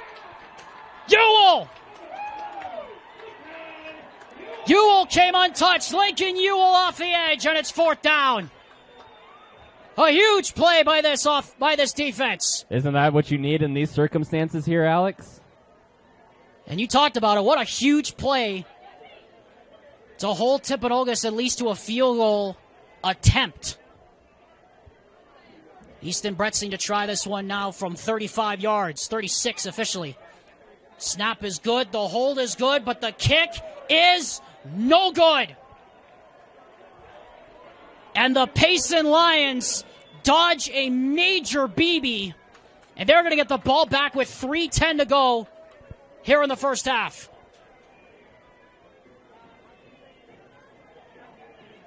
So Timpanogos goes all the way down the field, not able to score. And Ty Wilkinson, that could be a huge turning point in this ball game. I think that's a game changer right there, Alex. They could have gone ahead 2 scores. Instead, you prevent that opportunity for them. And now, if you're Payson, you want to get that opportunity as good as you had at the 30-yard line back. And you have to earn that right here. So if you get this momentum in your favor, I think this is very well easily for Payson. Edwards on first down. It is dropped.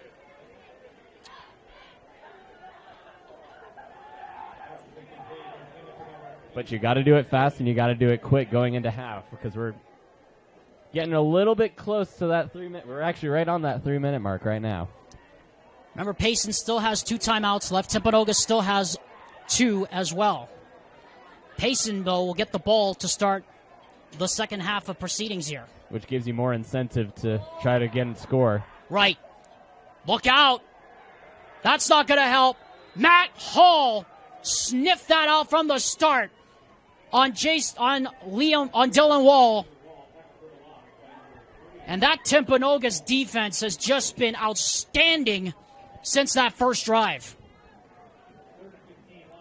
And that's a loss of 5, and now you're really backed up against the fire here. And once again, Payson just needs that. Well, third down, this is not manageable at all, I don't think, for Payson. So you have to do a desperate heave, it feels like. And now we have a penalty flag down. There was some jawing going on between Wall and Hall at the end of the play. And Brandon Riley's crew is going to try to sort it out. As the frustration continues to build here for Payson of their 5 drives here in the first half, only 2 ended in scores. The other 2 ended in punt and 2 fourth down turnovers.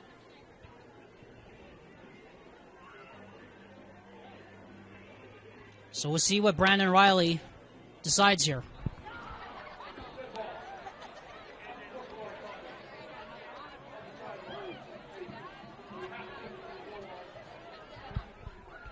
And now they just made it a whole lot harder.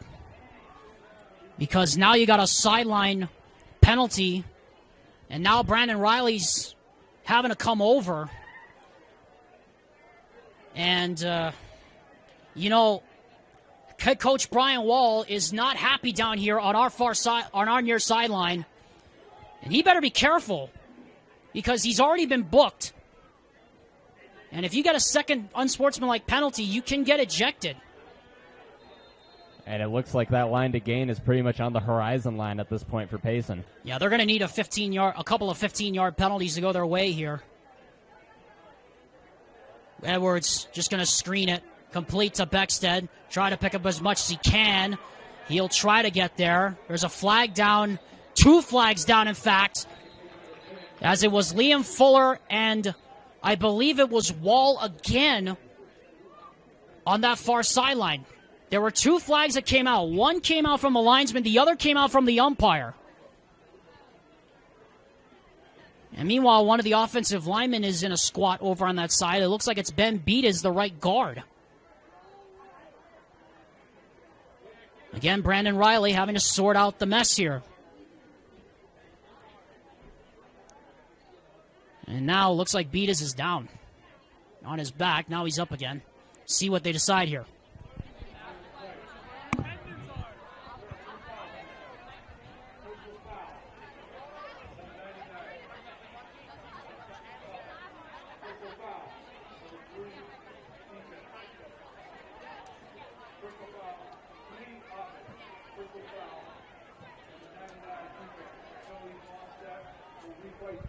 So after all that Opala, we're going to have third down again. It was Fuller and Wall, as we suspected, on that far side, and now we're all going to do it again. Things getting a little chippy here down towards the end of this first half.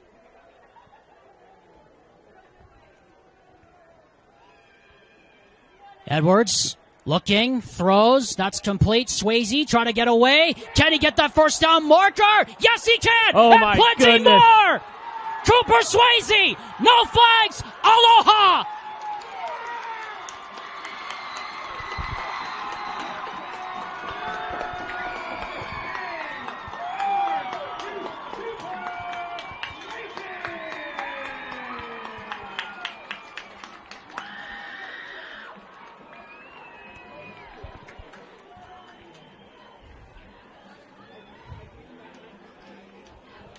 "92 yards.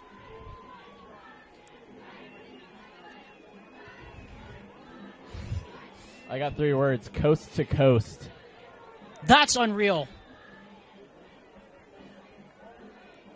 And guess what, folks? We're tied again. We are tied again at 21 with 1:54. Alexander Timolip, Ty Wilkinson. Don't blink because you will definitely miss it. Cooper Swayze, 92 yards to the Halle. As both superstars now well over 100 yards receiving. Swayze at 100, close to 150 now, and 2 receiving touchdowns as the kickoff is a line drive and will be taken on the sideline by Hunter. And Tyler Hunter gets to the 25, and he'll be brought down right at the 30. Well, that missed field goal looms pretty large now. I mean, that we didn't think it was after that third down and 22, but I guess it was right that they get a second shot at it anyway, that Payson offense. Well, Timpanogos right now could have been ahead by 3 more points, obviously, had that field goal gone in. But now what's interesting is Timpanogos is basically playing behind because Payson is going to get the ball after the half, so that could pretty much allude to anything. Quarterback draw. Chase Riggs, he slides down. Picked up about maybe 5 yards. They'll say he started the slide at the 35. Timpanogos has 1 timeout, according to the scoreboard, but we know they have more. They actually have 2 timeouts, and they have plenty of clock to work with. 5 wide, 5 will go into the pattern on 2nd and 4. Riggs throws, that's complete. Rather, it's knocked down, incomplete. As Bretzing was his target, knocked down by Asher Gelmacher, and now it's a pretty big third down here because, as you said, Payson will be playing in front in the second half. And so is it more incentive, do you think, to score on this particular drive with 1:23 left because they get that ball back, or do you just want to hold them to it? Riggs, good protection, throw, caught, first down, Graff. And he's across midfield. And he stops the clock while the chains will be set with 1:16 left here in the first half. We have just been in a track meet this entire first half. Riggs looking, throws, got hit as he throws for Graff. Tried to stretch out, couldn't make the catch. As Riggs got planted by Lincoln Ewell on that play. And Ewell, who made the sack that ended up forcing Timpanogos out of the red zone on that last drive, comes up with the quarterback hit. Well, at least that turf is new. That probably would have hurt a lot more had it been a lot more rugged and old. Would have hurt a lot more, I think, if it was the old grass field that's still been in here. Livingston lines up top of the screen on 2nd and 10 from the 48. Riggs passing again, throws down the middle, knocked away. What a play! Gabe Graff. It was broken up right as the ball arrived. And that brings up another third down here for the Timpanogos offense. And that's a clean hit, too. It is, very.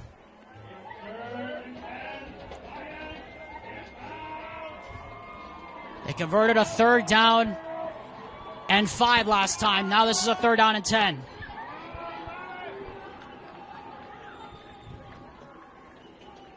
Riggs, good protection, throws, got him again. Josh Graff down the sideline, breaks a tackle, gets down to the 25-yard line. And another 3rd down conversion for Timpanogos, and they are inside of the 25 now, under 50 seconds to go now here in the first half. With Livingston in the slot to the right, don't be surprised, Ty, if he goes again. Guess who's on him? Cooper Swayze, the safety. This should be fun. Riggs throws. Try to go to the other Graff, but that one is incomplete. And there are 33 seconds left here in the first half. You almost wonder what Timpanogos' play call can draw up. They've gone pretty far down the field just throughout the course of this drive. And throughout the course of the first half, really, but it's a surprise they have only 21 points on the board. Low snap for Riggs, has a man chasing him, throws for Livingston, and it's incomplete. He threw it into double coverage. Ivins was over there, Tanner Ivins and Asher Gelmacher. And once again, Ty, it will be 3rd down and 10. And now the question becomes, do you play for 2 downs here if you're offensive coordinator Devin McCann? I believe so. 27 seconds is still a lot of time if you're Timpanogos, especially when Payson is going to get that ball back. And you don't want to play from behind, especially as good as the Timpanogos team has been. Riggs throws, Bretzing, first down. Did he get out of bounds?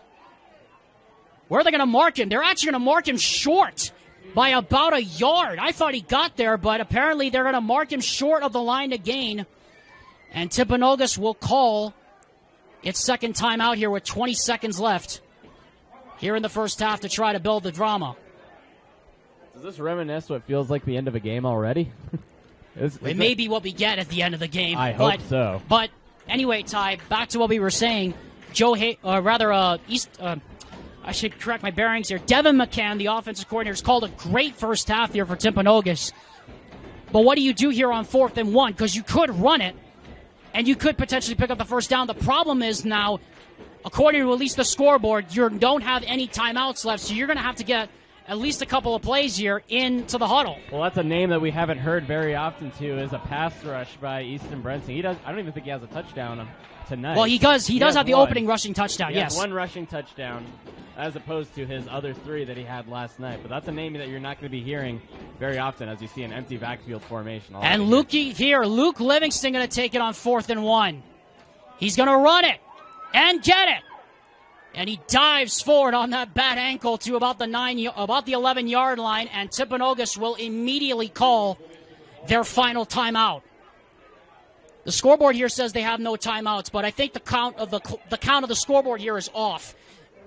Timpanogos actually did have 2 timeouts left to go. Payson had 2 as well. So with 14 seconds left, Livingston and co.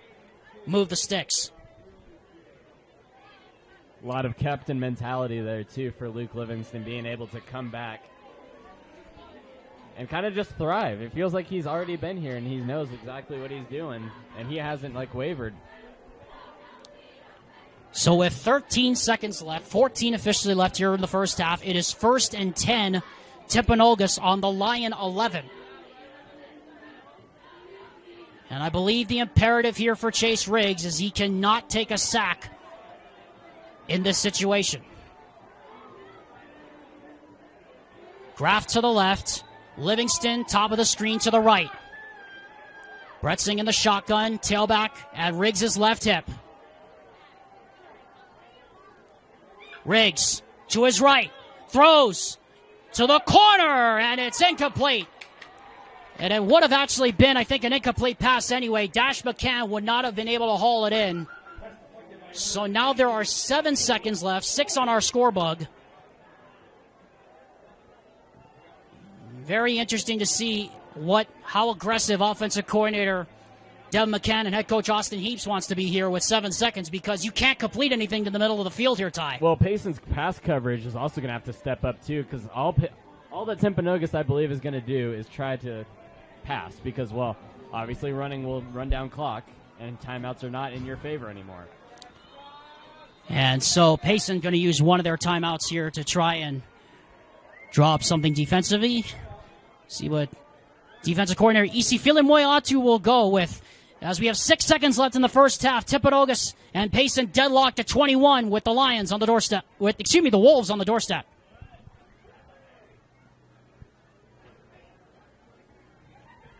When Brent Brown Toyota in Orem became the #1 Toyota dealer in the nation in customer loyalty, our sales surged. That continued explosive growth leaves us without the amount of used cars to meet demand, paying unheard of prices for trade-ins, or we'll just buy your car outright at Brent Brown Toyota in Orem. 6 seconds left here in the first half. Timpanogos and Payson are tied at 21. And what will very likely be the final play of the first half. Alexander Chmilip and Ty Wilkinson here. As Riggs will go under the shotgun once more. Livingston got one-on-one coverage to the right. Riggs for Livingston. And that was just to throw it away. There are 2 seconds left. And do you think about going for points here and try to kick a field goal, or do you want to go into the end zone and go for it all? Well, for now, it looks like the offense is going to stay on the field here. Big risk being taken here by head coach Austin Heaps. So this could be a very important moment in the game. 3rd and goal at the 11. Tied at 21. Riggs to throw. End zone. Nobody there. Incomplete. And that's how the first half comes to a close.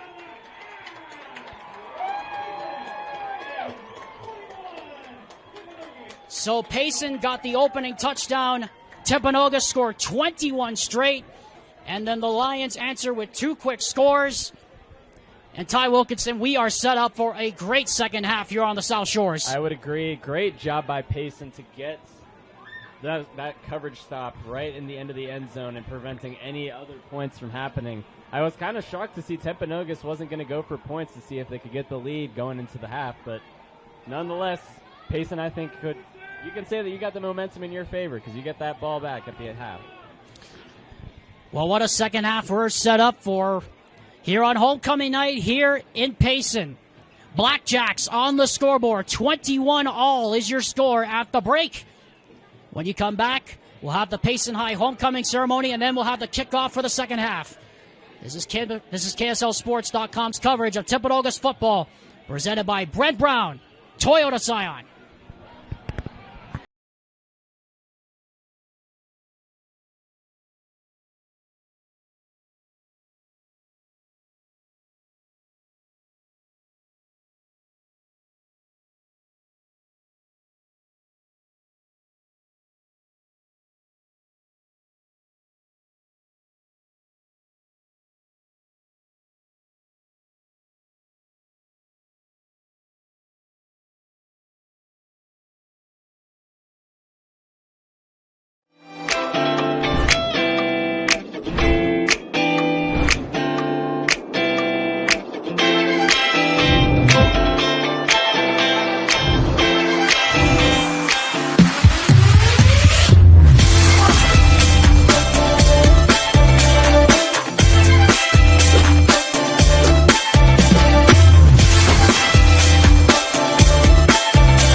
Welcome back, everyone, as we get set for the second half of Timpanogos football presented by Brent Brown Toyota Scion on this pleasant Friday night from the South Shores of Utah Lake in Payson, Utah. Alexander Timberwolves alongside Ty Wilkinson.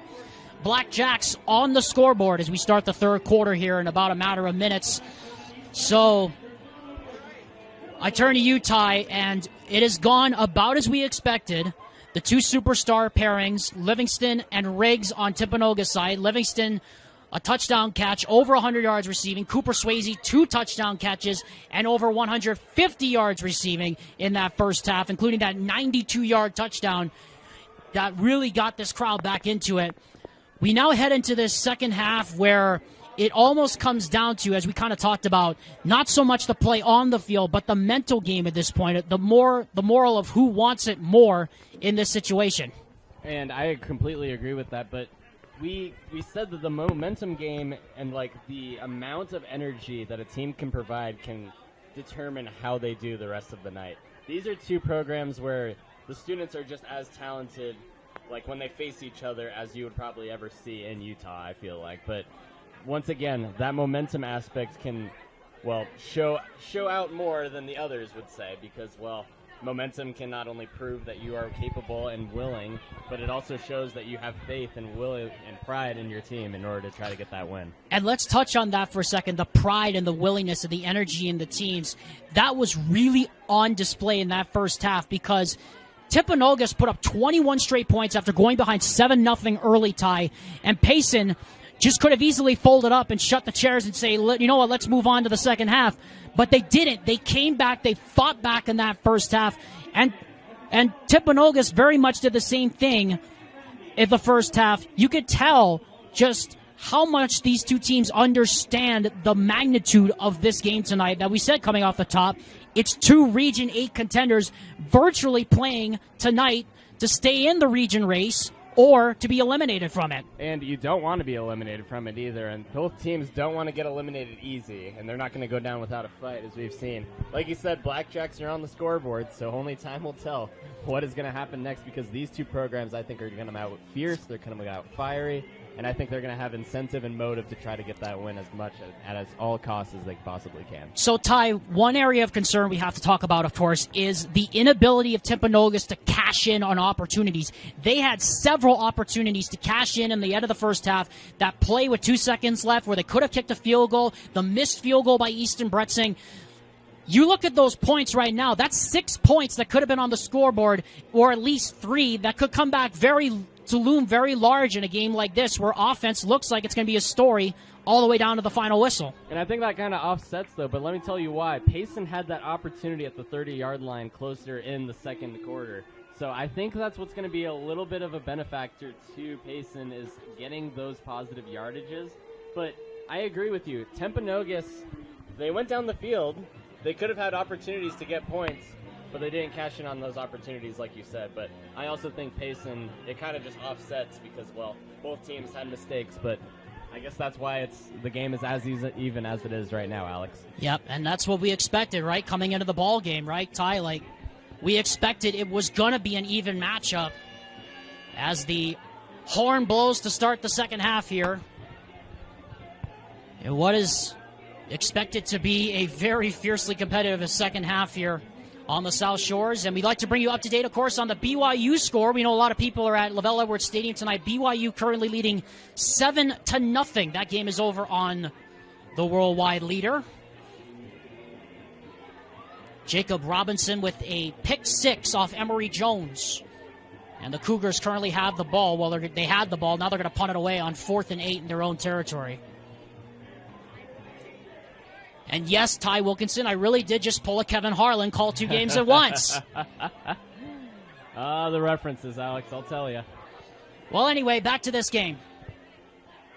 Easton Bretzing, as we were, kickoff will go right through the back of the end zone for a touchback. And that will bring out this Payson offense under the tutelage of Cade Edwards, who really, Ty, hit the mud in that toward the end of that first half. But other than that 92-yard touchdown to Cooper Swayze and on the opening drive of the ball game, we really didn't see that much from Payson in the first half. So this is a very big drive for them with the advantage that they have currently to start the third. I'll tell you what, if it weren't for that 92-yard play, I don't think Payson would have had as much motive and energy as they did going into the half, especially considering Timpanogos got that ball. I think Temp probably could have scored had it not been for that momentum gain. And we keep talking about it. We're probably going to talk about it the rest of the night. Keel lines up in the backfield, 1st and 10. And it is a fake pitch to him. Edwards looking in the flat, now throws, and it's picked off. First play of the second half is intercepted, and that's Robbie Parsons, who came up, like we said in the first half, with a big fumble recovery and a pick last week. That time, Edwards makes the first big mistake of the night, and Timpanogos has it on the sudden change. Payson, that's not what you want to do whatsoever. You get the ball coming out of half, you have that momentum in your favor going into the half, and then giving it right to Timpanogos, and now they're already knocking on the door of the red step. Or sorry, they're knocking on the door to the red zone, and could very well have an opportunity to score here with it in a couple plays. See if they can cash in here, though. 1st and 10, easier said than done. Here's Bretzing on the right side. He gets a good block from Robinson, spins off a couple of tackles, and then Tanner Ivins comes over to waffle board him to the turf. And it's that Timpanogos defense that's been stepping up time and again, like we said last week against Mountain View, forcing 4 turnovers. That's the first big one of the night. Robinson again on 2nd down this time, gets into the stack. He'll pick up about a yard. And it will be 3rd down and call it about maybe 6 here for Timpanogos, in what will all likelihood be 4-down territory here for the Wolves. And so what's interesting too is, well, I want to see if the Timberwolves are able to get across this line of get across the line to game, because that will determine if they want to go for a field goal here, which has already been missed today, or if they want to go for it because, well, obviously this is a really crucial point. 3rd down, and they find the man, Josh Graff, and a big 1st down, and every time they have needed it, they go to number 9, and that time he picks up 12. When they needed only 9, and a 1st down for the Wolves. And like we said before, it's just that motivation and carry that can keep a team going. You go to 3rd down, and now your defense has to start over. Riggs, pump fake, throws, wide open, touchdown! Dash McCann! Cash McCann, excuse me. And I'm sure Uncle Dave is smiling. And what a start to the second half for Timpanogos. Ty, they get the takeaway and they cash in, literally and figuratively speaking, and they jump in front. I want to go back to the analogy you just said, dash. That was so fast. I just blinked. He's already across the end zone from the 20-yard line. Like, are you serious? Could have fooled me. I thought he was throwing a graph. There were 2 people open on the play as Parker Harvey knocks through the extra point, and just like that, with 10:32 to go here in the 3rd quarter, just off and running, the Timpanogos Timberwolves get the takeaway, and they get the touchdown. They lead by 7 here in the 3rd.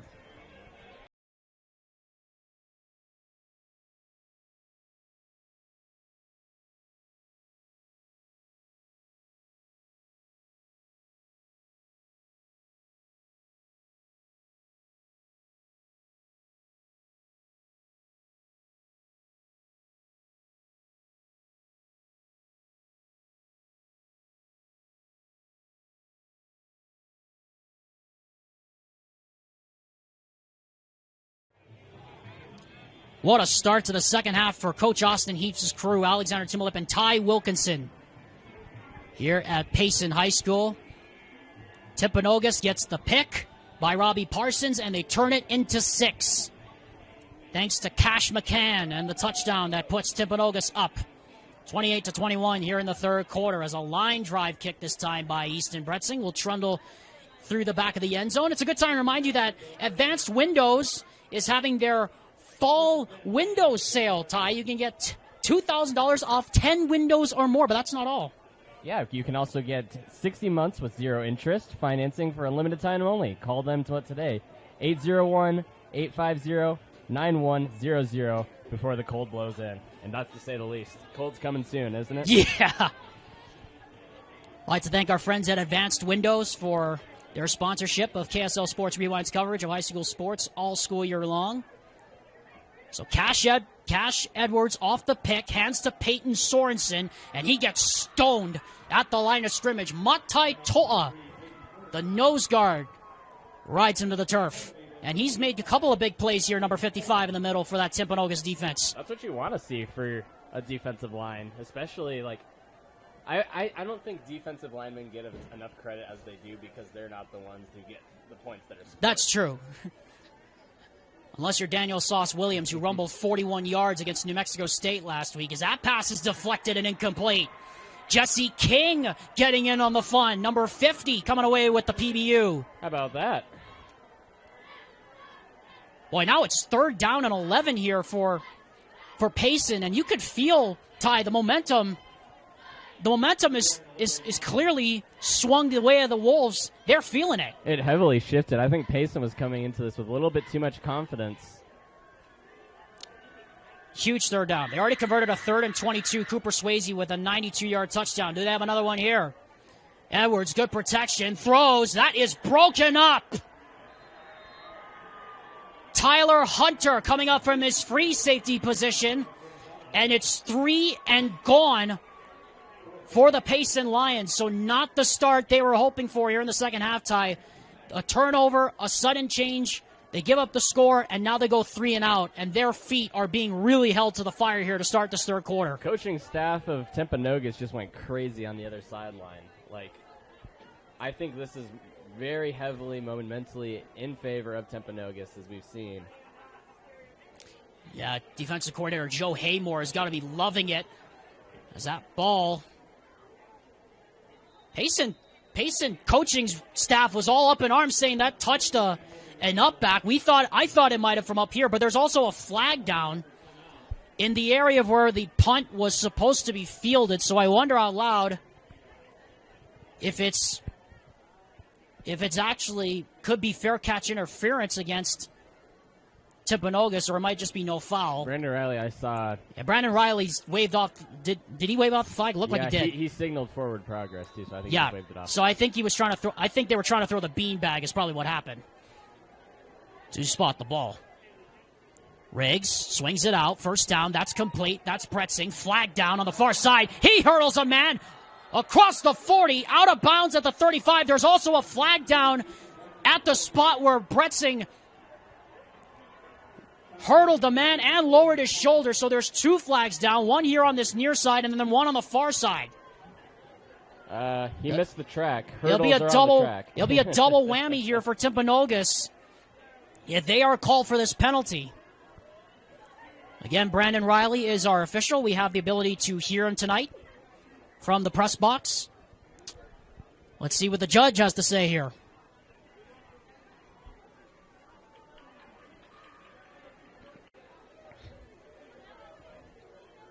Because it looks like Timpanogos is already backing up.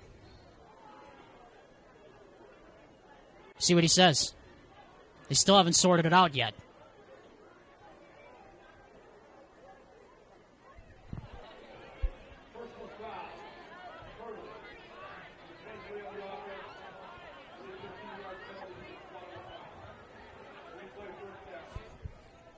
So they picked up the flag on the near side. Only the foul is for hurdling. Because as in high school football, you cannot hurdle a man. In college and in the NFL, you can, but in high school football in the United States, you cannot do that. I can't lie. I had no idea that was a rule. I guess it's player safety, yeah. It makes sense with the hurdling and the leaping and the trucking rule, too, that they have in there as well. This pass is caught. That's Jones. Jones is going to get most of the yards back, plus a few more as Nielsen tears him out of bounds. And Jones, who has been a reliable target the last couple of weeks with the injuries in the receiving corps, comes up with about 15 on that play. Now you get back to the original line of scrimmage that you were at 2nd down and 10, so it's basically almost if nothing ever happened. Livingston lined up, man-to-man coverage. Instead, it's Robinson right side, right up the gut.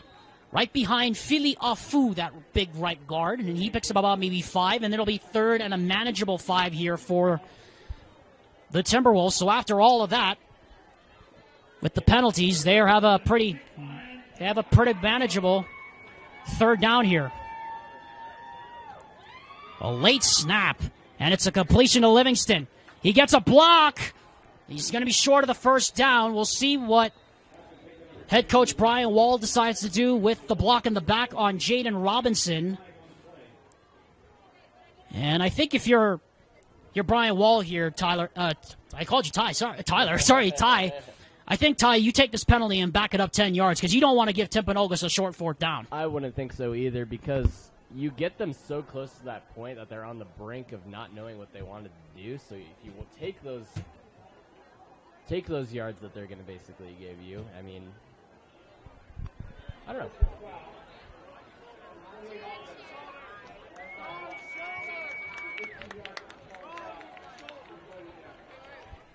So it's a blindside block, actually, not a block in the back against Jaden Robinson. So that'll make it third and really long here.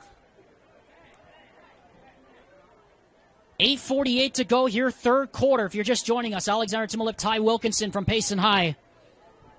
Timpanogos off a sudden change in that turnover by Robbie Parsons scored on their opening possession of the third quarter, and they now have a chance to go up 2 scores, but they need to convert a third and long. Riggs on third and long. Steps up. Throws. Caught. Bretzing. He's close. Where are they going to mark him? And it looks like one official is marking him at the marker. The other one is marked short by about a chain link. And it is going to be fourth and about a foot here. And gotta wonder about the quick snap here if you're the Payson Lions. Riggs. Bretzing. Got it, and then some. Puts his head down, and he got the first down to the 35. Good blocks in front right there. Very. The Afu brothers, Kavini and Fili, getting up there to the second level and blowing up that play.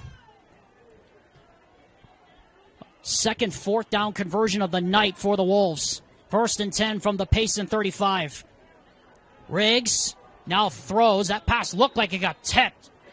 And it hit the down marker on the far sideline, caused it to keel over. Hit the target. You hit the target, but not literally. Mm-hmm.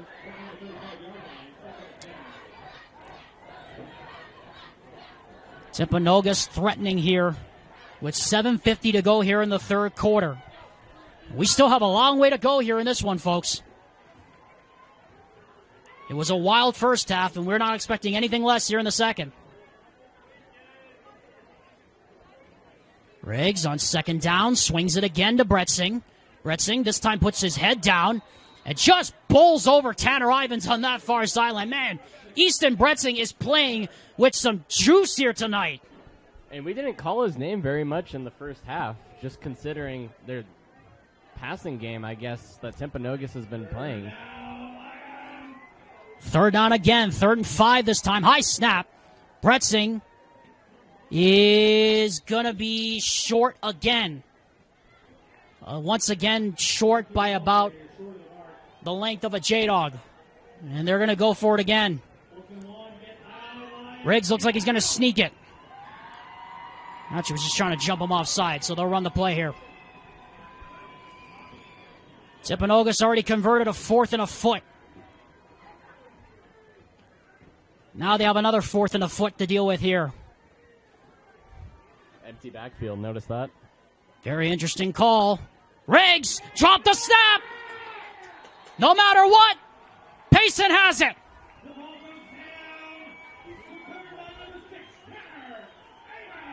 Tanner Ivins with the recovery. No matter what, Payson takes over, and they dodge yet another bullet. And now I think you have a little bit of room to celebrate, but the work's not done yet.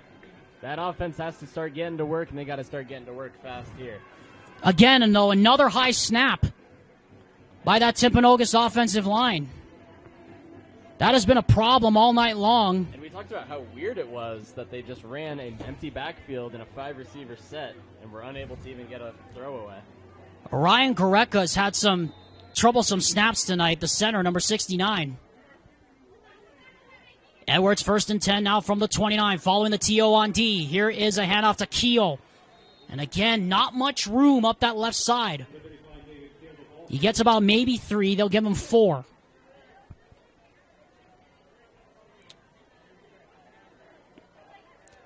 Keel, who started the game, Payton Sorensen then took his place as the tailback later on in the second quarter.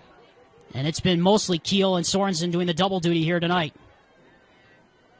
Edwards to throw, pressure, throws, and it is incomplete. And there is a late flag, and I mean a late flag. That came all the way from the other That came all the way from the other side of the field.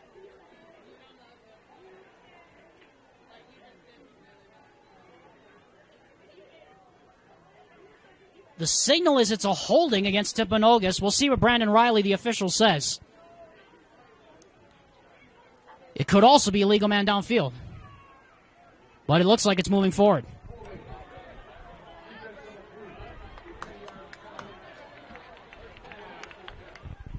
Matt Hall called for the holding. And so Payson gets a bit of life here.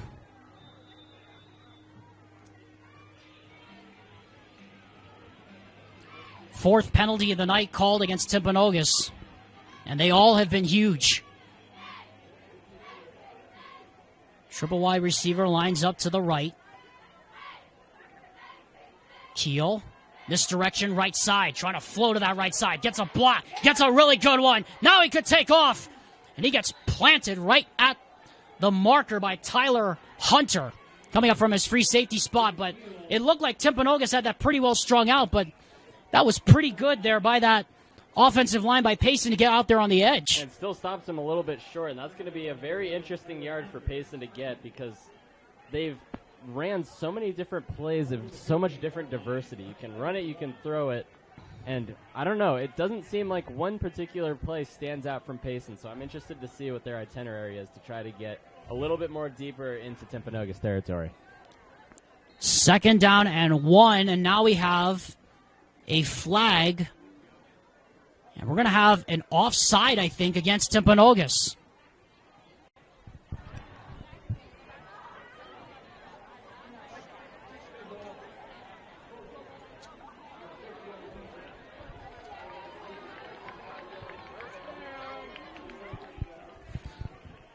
So another first down via penalty for the Lions on this drive.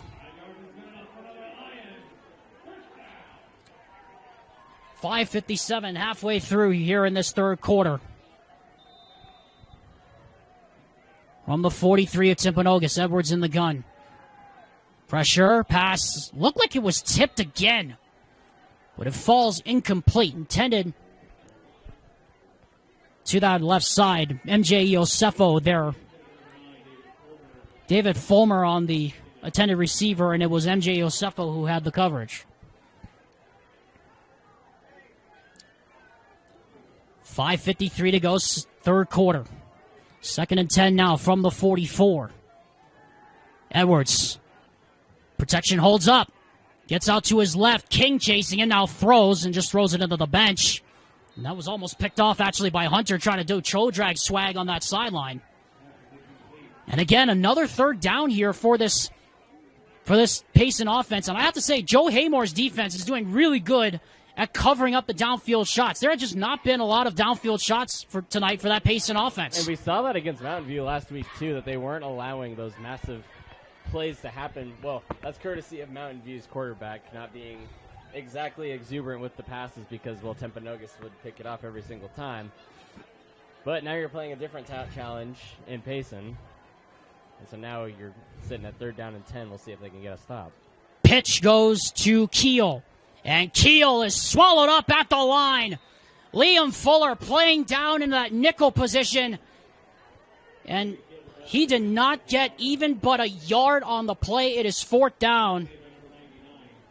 And now Payson needs to go for this. This is a really benefactor play. And this could be yes, you're right. This could be a huge play. Edwards, sprint, rolling, good protection, throw. It is! Is that caught? No, incomplete. Swayze didn't get the foot down, and I don't think he had control either. And so the Timberwolves answer back with a TO on D as they turn away the Lions. When Brent Brown Toyota in Orem became the #1 Toyota dealer in the nation in customer loyalty, our sales surged. That continued explosive growth leaves us without the amount of used cars to meet demand, paying unheard of prices for trade-ins, or we'll just buy your car outright at Brent Brown Toyota in Orem. I'd like to thank Brent Brown Toyota Scion for its sponsorship of Timpanogos football. Riggs rolling out, throws on the run, incomplete. Intended up that sideline for Gabe Graff. You know the term, Alex, so close yet so far away? I do know that term. I think Payson kind of just experienced that in themselves because, well... But both defenses have been tremendous here. Indeed, but the opportunities that Payson has had, I feel like getting into Timpanogos is... Every time that Timpanogos knows that they're in their territory, they're on them like wolves, like quite literally, because they are the Timberwolves. I guess that's why they say that. Are you playing on words because it's a full moon? I am. Don't mind me. Well, anyway, here's a screen, and Bretzing's got wide open space. And Bretzing is going to get brought down very close to the marker. Boy, he had some green turf to roam out there. They had everybody fooled back there, but it's going to be 3rd down and short again. Officially marked it 3rd down and 2. Bretzing gets the handoff, and he did not get there. He gets stoned this time. Owen Cottle. And now what do you do if you're Timpanogos? Let's see. You're 4th down and 2 on basically midfield. Last time against Mountain View, it was a gamble, it felt like. The 4th down did not come in their favor. Tonight, I think they're 3 for 3. We'll see. 2 for 3, actually, if you count the other one. They're 3 for 4 now. That's Bretzing. Bretzing breaking tackles and guided out of bounds to the sideline at the 30. There's also a flag down, and I believe we're going to have an extra 15 tacked on for a face mask against the Lions.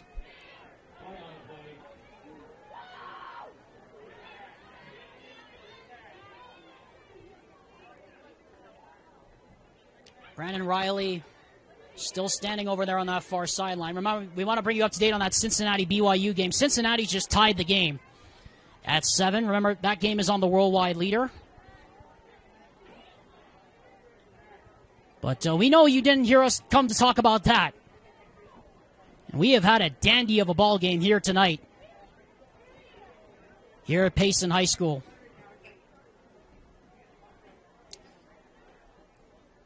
As the Jeopardy category write-ups, as the final Jeopardy meeting still continues here.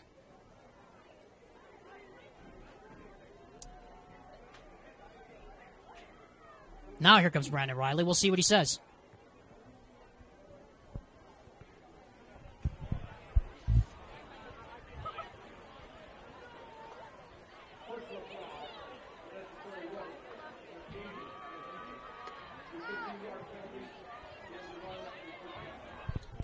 Wow, another costly penalty against Payson. That's going to move the ball inside the red zone now for Timpanogos.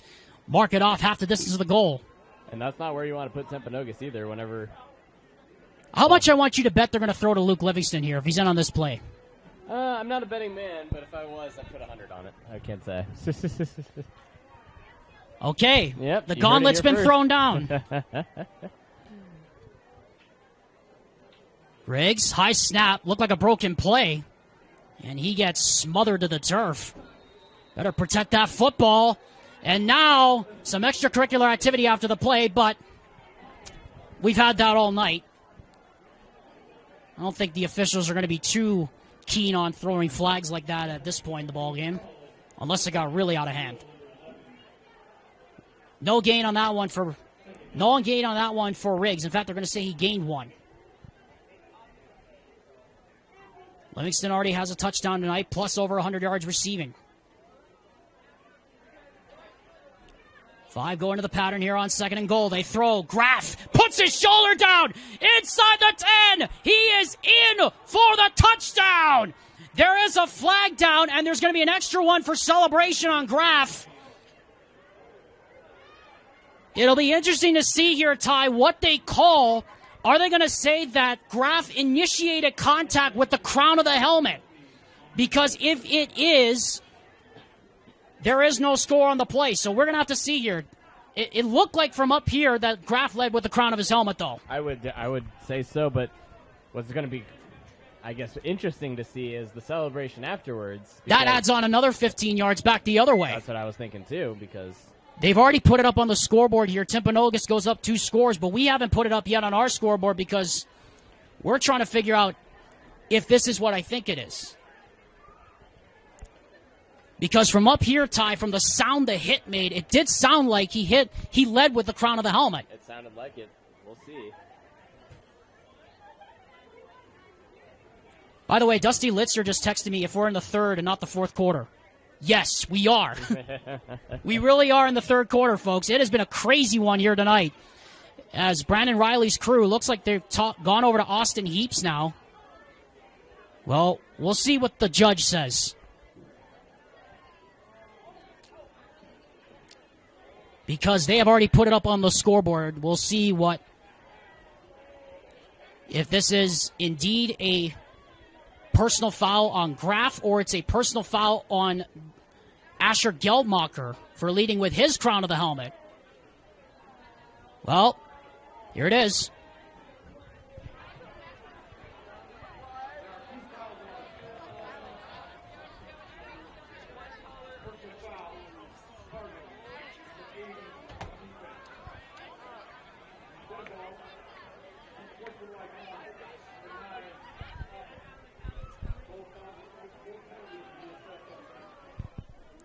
So both penalties will be assessed on the kickoff. It is indeed on Asher Geldmacher for lowering his helmet. But what a big touchdown by that Timpanogos offense to regain the momentum.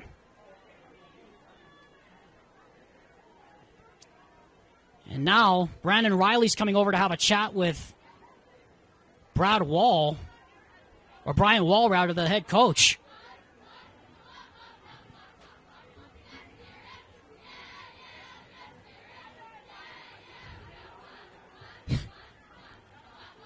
You kind of wonder what this could be about, I wonder.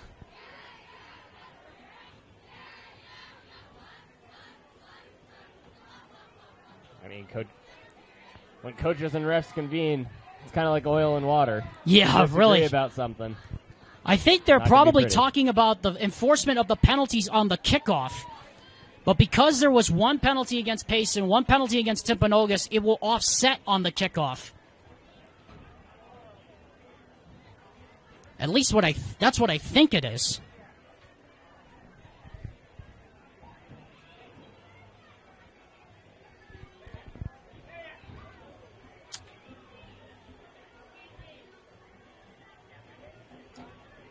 I believe we're going to hear from Brandon Riley, the referee, here in just a few moments.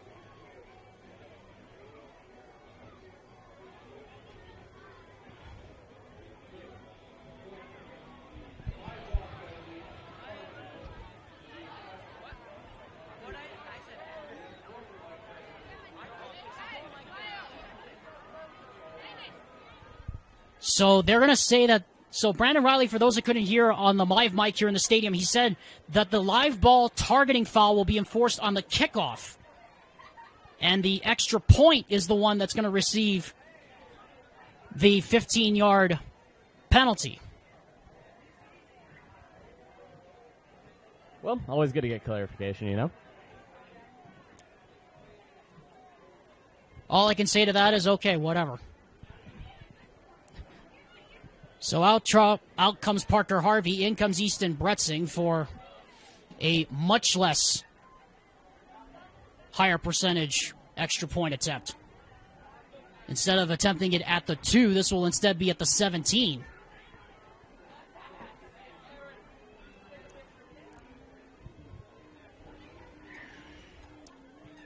So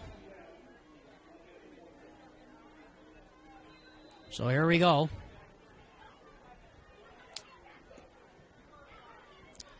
Bretzing for the extra point. Good snap. Good hold. It is good. Just over the crossbar.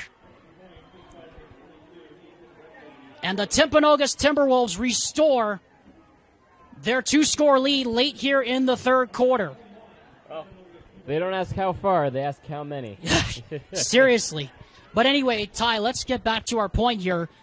we can't underscore how big that touchdown was for Timpanogos, finally cashing in on another opportunity to finally go up by 2 scores again. It seems like they've had the ball in their corner all night when they've had that opportunity, but this is really the first time we've seen them cash that opportunity all night long. And it tells you that they kind of learned from their mistake the first couple of times that had already happened. So that's very reassuring for Timpanogos to show that you're able to conquer adversity and keep Payson, I guess, in their place, per se. Because, well, Payson had to come back just in order to be where they are today. Mind you, we were tied going into the first part of the second half. And now nothing has changed for Payson, and 2 scores have already been applied to this new score for Timpanogos. Yeah, and you also consider the fact Payson had the ball and the momentum to begin the second half tie, and they promptly turned it over. A Robbie Parsons pick, sudden change, short field. They were able to go down and score, were the Timberwolves. And now here we are, Timpanogos up 2 scores with still a lot of time left, but you have to feel, though, Ty, any hope of getting the momentum pendulum swung back in the Lions' favor, it has to start right now. I heavily agree. Well, look, Easton Brensing is kicking within the territory. Yeah, I was about to say put it through the uprights. I was about to say he might want to. Well, he's going to try to squib it, and it will go across the goal line. So that, by rule, is a touchback.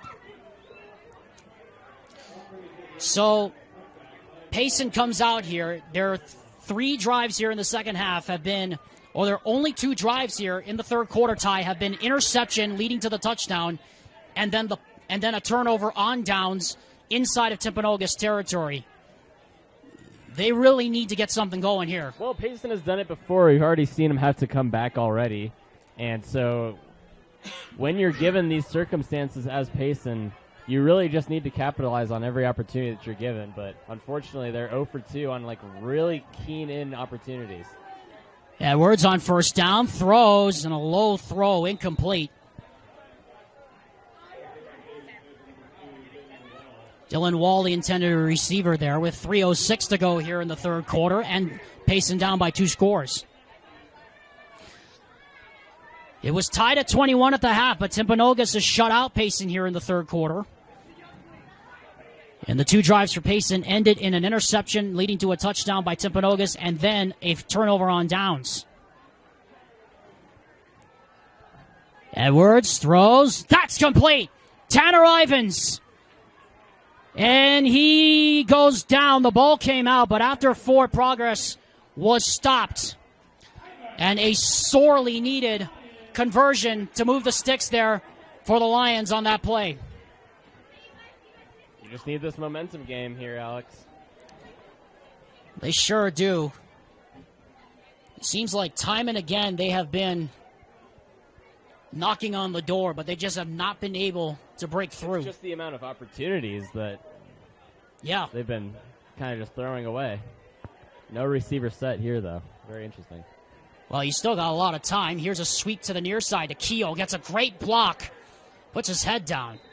And he'll pick up about maybe 5 yards off that right side. Tyler Miller, or rather Tyler Hunter, finally brought him down.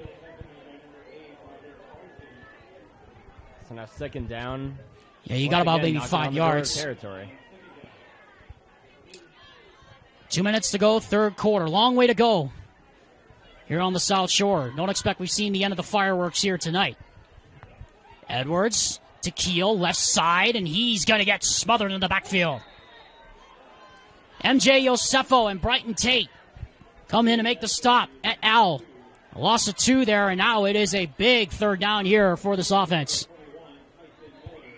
Well, not only is it a loss of 2, but it's also a loss of your momentum as well. Exactly right. Clock heading towards 1 minute, 30 seconds here, third quarter. 2-score game. Edwards, screen, caught, and nobody fooled on that one. MJ Yosefo was first, Mataitoa second, no gain, and it's fourth down, and Payson is going to punt the football away. It's just unfortunate. Seriously, the amount of opportunities that I think Payson has had close to about 3. Just the offense is not given the opportunity to capitalize. 4th down and 6 now from the 47. Hunter stands back for the punt, and it's a fake! And it is going to be close. It is going to be really close. And they are not going to get it. They tried to pull the trickery, and Nash Price, the rover, sniffed out the play and shut the door. Another big stop by that Timberwolf defense. What a wall.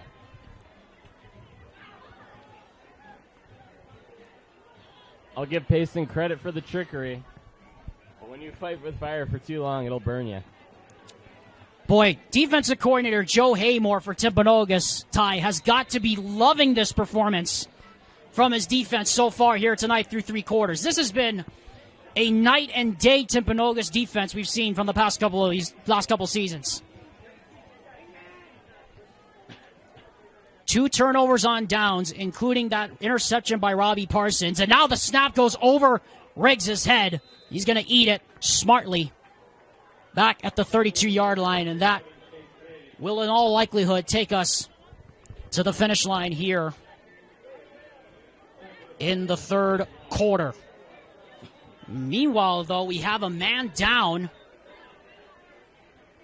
And that's Orion Goreka, the center,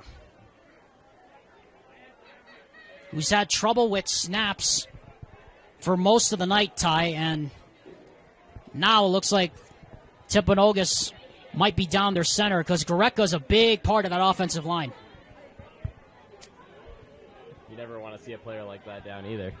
Yeah, it's never good, especially when an offensive lineman gets in the middle of the pile. You have all sorts of bodies falling on top of you. We'll step aside and hope for the best for Orion Goreka.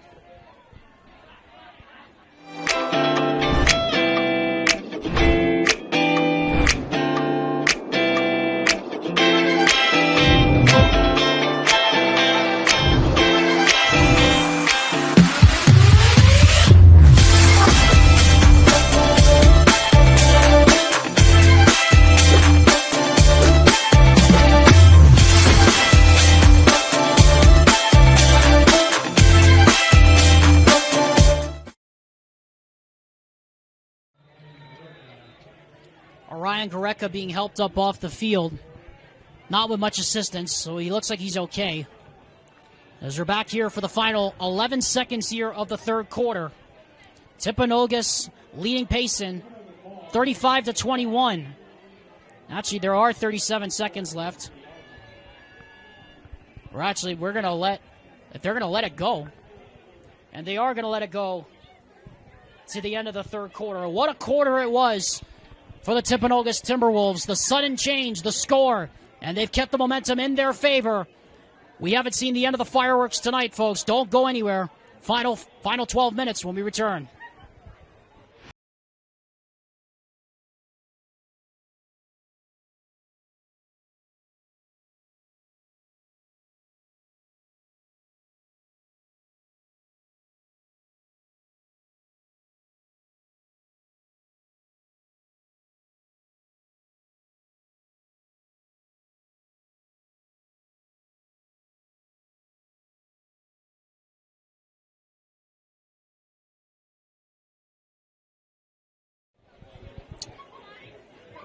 Well, folks, buckle up. We haven't seen the end of the fireworks here tonight at Payson High School. 35-21, our score. Alexander Timble alongside my broadcast partner, Ty Wilkinson. Remember that at the end of tonight's game, Ty and I will be selecting our choice for the Heidemann & Associates Player of the Game, the full-service law firm committed to winning for you, the client. Call them today at 801-754-4240 today, or call them at 801-472-7742 to schedule your free consultation with them, courtesy of the Rewind Sports Network. And we have a flag. Think I know what this is.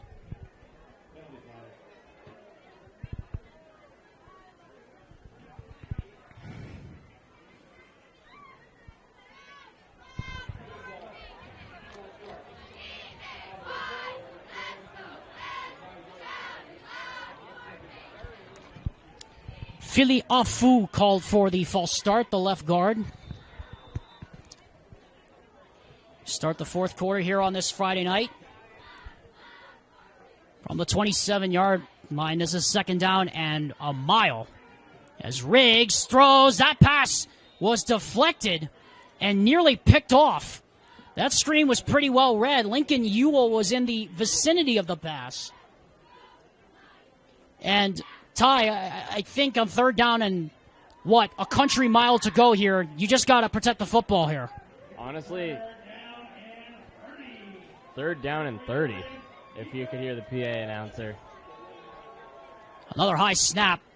Livingston out in the flat. He's trying to pick up as much as he can before he's just scored out of bounds by Geldmacher. And it's fourth down, and the Timberwolves will punt for the first time, Ty, since the beginning of the second quarter. It has been quite a while since they have punted the football. A little bit too long, some would say, for that matter. But this is the opportunity that Payson was looking for. They got the stop. Now they need to convert. And here it is right now. Yep. Bretzing's punt is a high wobbler. Fair catch signal for and made by Ethan Nielsen at the 35. And that's where they will take over. Will the Payson Lions? It's our chance to remind you that the Rewind Sports Network on KSLSports.com's coverage is presented by Advanced Windows, who is holding their Advanced Windows Fall Sale. $2,000 off 10 windows or more, Ty, but we know that's not all. Yeah, it's not. You can also get 60 months with 0% interest financing for a limited time only. Call them today, 801-850-9100 before the cold gets in, and I'll tell you what, it's coming in quick. It sure is. Leaves are already changing color across the Wasatch front. Huge drive here for the Lions. A lot of time to go, two-score game. Edwards from the gun. Look, short. That's complete. Sitting in the zone, making the catch, breaking tackles, and getting roughed up out of bounds there was Porter Beckstead.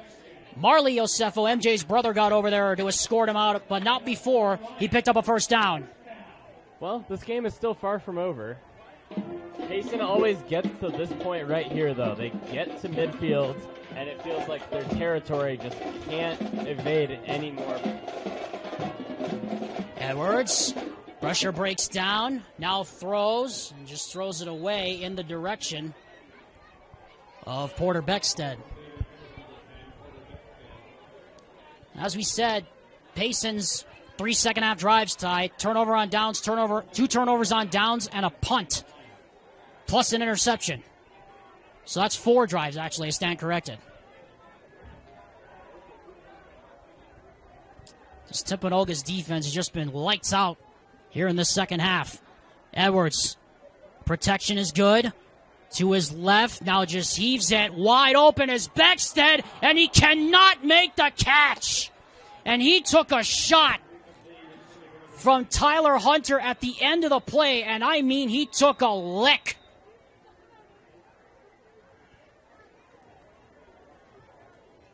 And looked like he got the wind seriously knocked out of him on that play.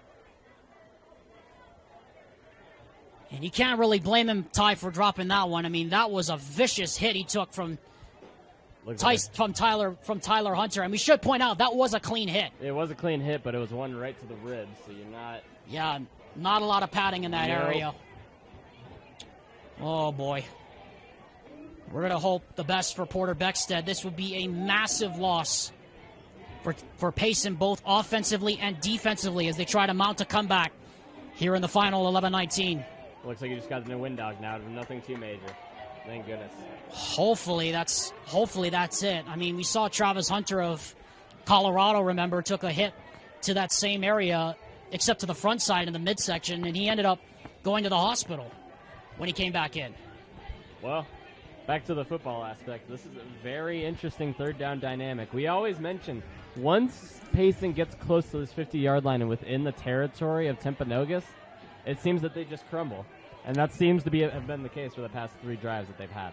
Turn it over on downs on a fake punt, turn it over on downs regular style, and they also had an interception on their first possession. What do they do here on 3rd and 10 from midfield again? Edwards, pressure coming, slides up in the pocket, now he's going to try to run, and he's going to get out of bounds with about 7 yards close to maybe 7. They're going to give him officially 5, but that makes it a little bit more manageable here for this 4th down. Or rather, is it 3rd or 4th down? I thought it was 4th down. And I think it actually is 4th down. The scoreboard here is correct. So this is 4th down. Asher Gelmacher, and once more, Payson cannot convert inside midfield.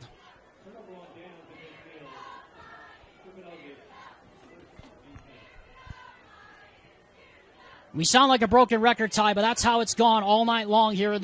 Ever since the start of the second half, it has been all Timpanogos defensively.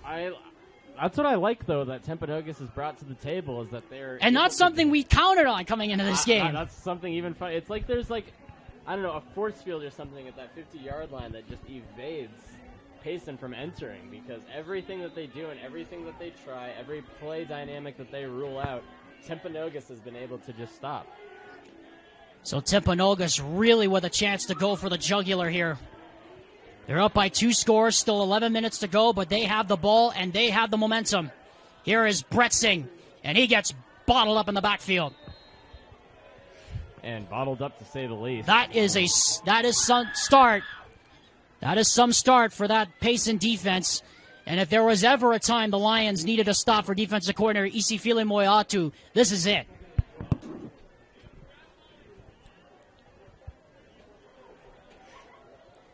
Timpanogos trying to keep pace with Provo. With 2 weeks to go in the regular season. Payson trying to stay in the region race. Riggs on 2nd down. Pumps once. Throws for Livingston. He's got him. What a throw and what a catch. A 1st down inside the 45. Is he just not calm and collected? It's like he's a safety blanket. When in doubt, go to 2. Livingston well over 100 yards receiving now in this ball game.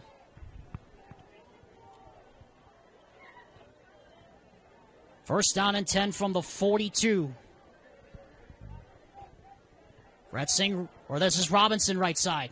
He gets behind his blocker, the H-back Raff, and he gets brought down after a pickup of about maybe 5 yards. So it looks like Timpanogos has it figured out. Payson's defense has been out there for quite a while during the course of this game. They really have. They've been out there for almost the entire second half. And when you're out there for so long and when you're the offense, you get to kind of discover the poker face that Payson once had toward the beginning of the game. 2nd down now from the 37. Riggs, straight drop, throws, and it's incomplete. Pretty well covered there was Livingston. And now this brings up a monster 3rd down here. With still 9 minutes to go here, Ty, but given the fact that Timpanogos' offense isn't going to stop scoring anytime soon, Payson needs a stop. Well, it's not a doubt in my mind that this is anyone's game, especially considering it's only a 2-score game. But considering what's been going on these past couple drives, past 3 or so drives, I should say, it should be a little bit interesting. I'll see if Timpanogos can convert. They swing it out. Bretzing, does he have a blocker? He is not going to get the 1st down. He'll pick up about a yard. Great pursuit by that Payson defense. And now 4th and 3 once again. And you'd have to think that Timpanogos is in all likelihood going for it. I would believe so. There wouldn't exactly be a reason why not to. Asher Gelmacher has been locked on Luke Livingston's hip all night long. Does Chase Riggs go to him here on one of the biggest 4th downs of the night? He won't just yet. And now they will motion up. Play clock down to 5. And it looks like Timpanogos is going to burn a timeout. Just trying to draw him offside. We'll step aside with him as well. 8:29 to go, 4th quarter. Timpanogos looking for the kill. Alexander Timolip and Ty Wilkinson here at Payson High School. Huge 4th down for both teams here. 4th and 4 from the 36-yard line for Timpanogos. A late snap. They didn't throw the flag. That throw is broken up, incomplete. And it's Cooper Swayze, wouldn't you know, who comes in and makes the play on Josh Graff. And Payson gets a tremendous stop And now it's imperative more than ever. They need to break through here late in this fourth quarter. And that's just to say the least here. Well, at the very least, they're getting more total yards than BYU. Okay, well, yeah, I know.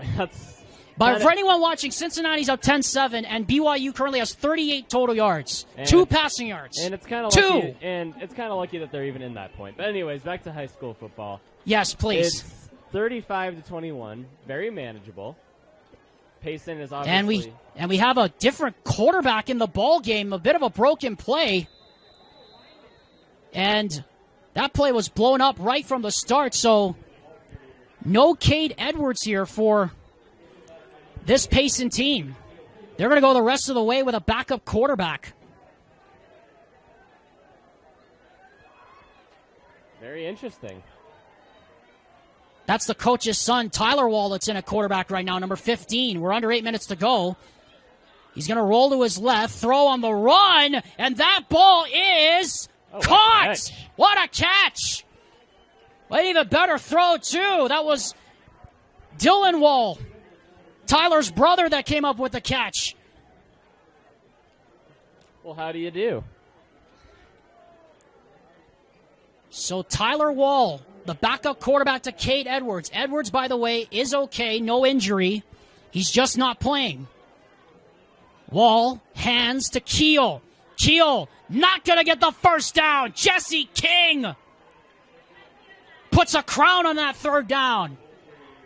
And another monster fourth down coming up here for this Payson offense with 7.5 to go, Ty. It's all hands on deck. You have to go for this. I'm telling you, there's a force field on that 50-yard line, it feels like. That ball will not reach across for whatever reason why. It's very interesting. Wall on fourth down. Straight drop. He throws. Caught. First down. Dylan Wall breaks the tackle. Down the sideline. He might go out of bounds at the 32-yard line. I stand corrected. More, if anything. Boy, that is a sorely needed first down here with 7:06 to go. This is the first time that Payson has crossed midfield ties since their last drive in the first half. This is the first time they've been across midfield the entire second half. Wow. And it's very interesting to see it happen. So now, credit to Joe Haymore, that defensive coordinator. The question is, can they adapt? Credit to Joe Haymore, DC. Passes caught on the curl. Again, Timpanogos, 2 timeouts. Payson with 3. Still a lot of time to go here. It's under 7 minutes to go. Like we said, we're not done with the fireworks here yet tonight, folks. We may just be starting. Wall. Good protection again. Throw. That's complete. And breaking away is Beckstead. Payson back in the game.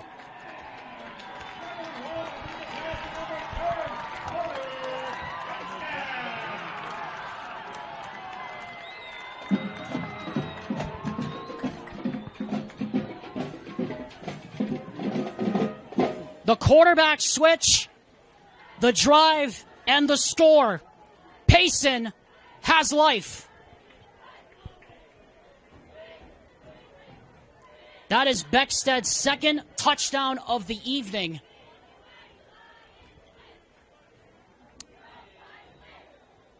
Didn't I just say we're not done with the fireworks yet, Ty? You did not, indeed. All important extra point here. Now it's going to be backed up 5 yards.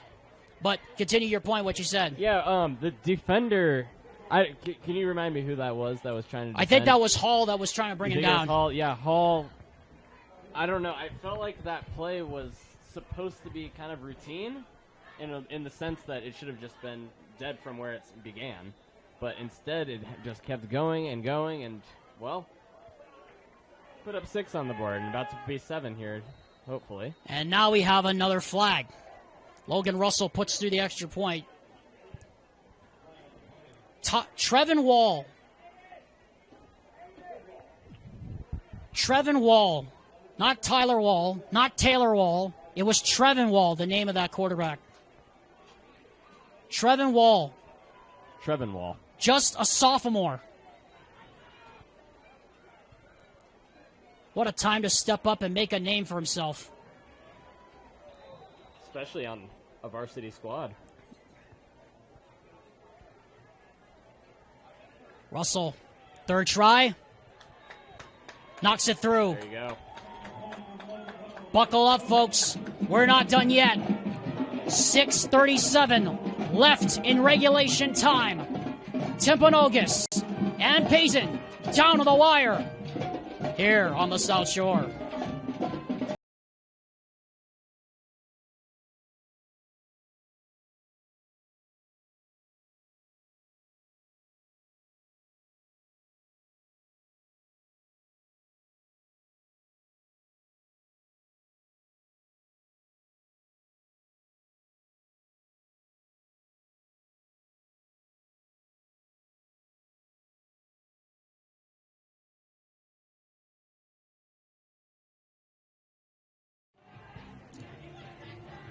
.37 left. The drama builds here in regulation.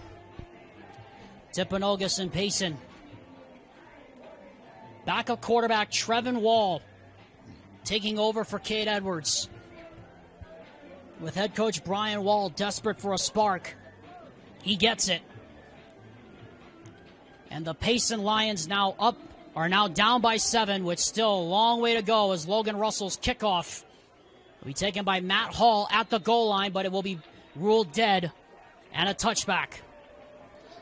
Well, Ty, this stadium feels a lot different than it did about maybe 5 minutes ago. Now this crowd you're about to hear really get into it, these final 6:36. It was interesting. We kept talking about they finally breached that force field that felt like was holding them back from getting across into Timpanogos territory. And once they got across, they adapted. And honestly, do you think it was the quarterback change? Maybe. Chase Riggs to work. 6:35 left to go. He hands it off to Bretzing. Right side. Puts his head down. He'll pick up about maybe 5. Brought down there by Ivins et al. On the play.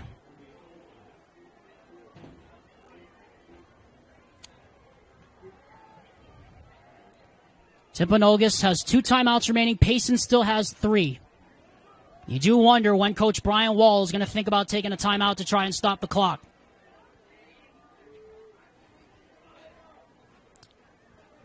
And Riggs just going to let that play clock drain to oblivion.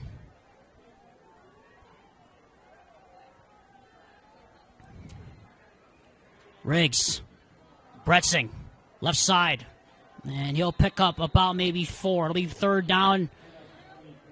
And what's going to feel like the longest yard here for this Timpanogos offense tonight. And this Payson defense, you're about to hear a lot of noise here on this third down, Ty. I would agree. This is going to be really interesting just because of the time.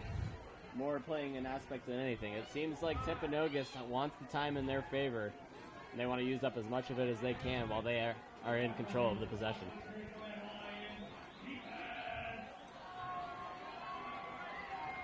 From the pistol, Riggs, Bretzing, got it, and then some, Easton Bretzing! Finally brought down at the 25-yard line. Nielsen saved the touchdown. And now there are not 1, not 2, but 3 flags that go down after the play. Wow!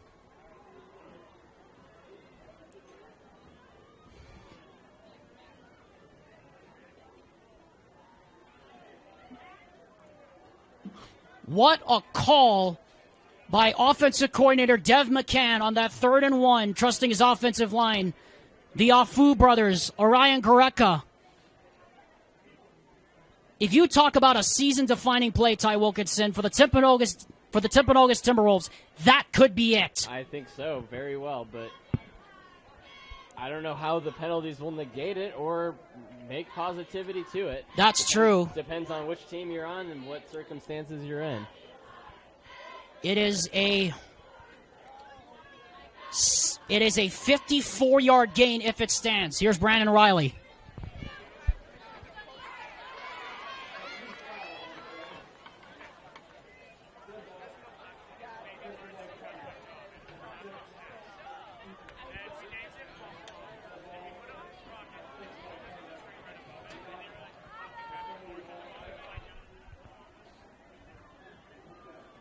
After all that, Timpanogos still has that 54-yard gain. That may be the play of the night.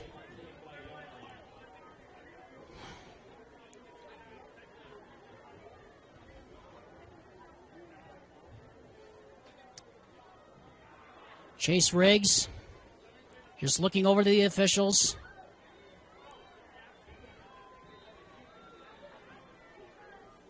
Clock will start running now. And they will take their time as they please. And now you got to start thinking about, at least if you're Payson, whether or not to start burning those timeouts. Pistol formation. Hand off to Robinson. And he gets hit immediately at the line of scrimmage there by Colby Olson, number 25. His name is not called a lot tonight, but we have called him on defense. Implicitly so, as this next snap will take us under 4 minutes to go, Ty. You got to wonder now whether Payson is going to start burning their timeouts here in the next 60 seconds. I would assume so. How many do they have left? They have 3. Okay.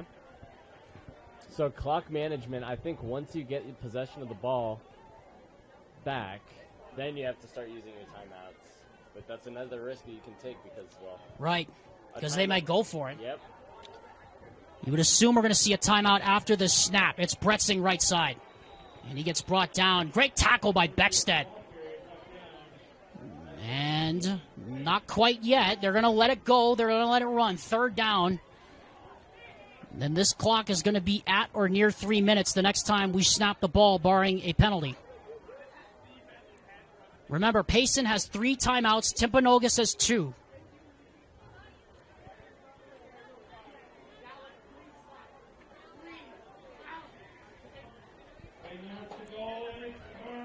Biggest 3rd down of the night.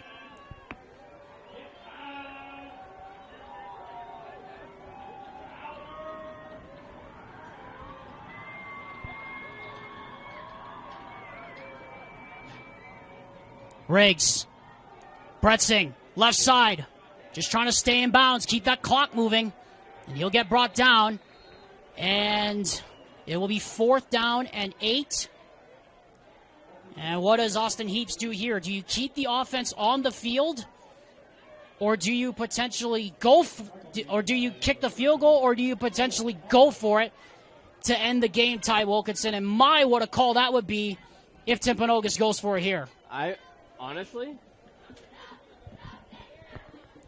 look, I don't know to think in the perspective of a coach here because kick the field goal, you're up by 3 scores. You're by 10 points, and this game is pretty much just pow. Sorry, by 2 scores, I should say. I forgot that Timpanogos came back. Or sorry that Payson came back, but well, Austin Heaps gonna take a timeout, try to build the drama. 2 minutes, 20 seconds left in regulation time.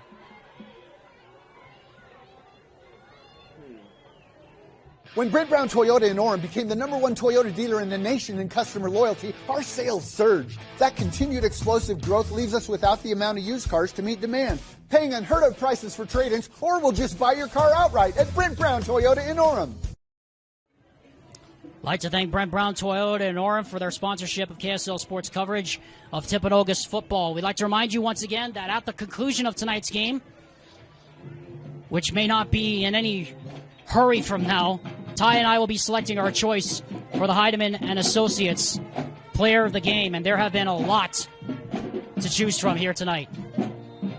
So Timpanogos gonna go for the 3 to try to make it a 2-score game with 2:22 to go. Good snap, good hold. Bretzing's kick is short, and it went into the end zone, which means it is dead. Touchback. And it will come out to the 20-yard line. And the Payson Lions now have tremendous hope, except we have a man down here for Timpanogos. And so we will take one with them and build the drama. One last chance coming up for Payson to either tie or win the game. And we'll have it for you after this word from Brent Brown Toyota Scion on the Rewind Sports Network. When Brent Brown Toyota in Orem became the #1 Toyota dealer in the nation in customer loyalty, our sales surged. That continued explosive growth leaves us without the amount of used cars to meet demand, paying unheard of prices for trade-ins, or we'll just buy your car outright at Brent Brown Toyota in Orem. Buckle up, everyone. 2 minutes, 14 seconds to go. Payson trailing by a touchdown from the 20-yard line. They must go 80 yards with a sophomore quarterback, Trevin Wall, to either tie it and send us to overtime or to win it outright with a 2-point conversion. Wall gets away on 1st down and 10. He rolls to his left. He throws and finds his man complete. That's Porter Beckstead. He steps out of bounds to stop the clock. Close to the 1st down marker at the 29. Mistake me if I'm wrong. You said quarterback's son, correct? Or sorry, son. Coach's son. Coach's son, yes. Not quarterback's son. That would be a little interesting. Clock stops with 2:07 to go. Then Payson, 3 timeouts. Wall to his right on the sprint out. Throws up the sideline. That's complete! And knocked out of bounds for a 1st down. Trevin to Dylan Wall. And with 2 minutes to go, Payson approaching midfield. Clock will roll now. They set the chains. They went backwards. Wall to the sideline. Floats it out there. It is caught, but inbounds by Porter Beckstead. Again, Payson with 3 timeouts, and they will burn one right here.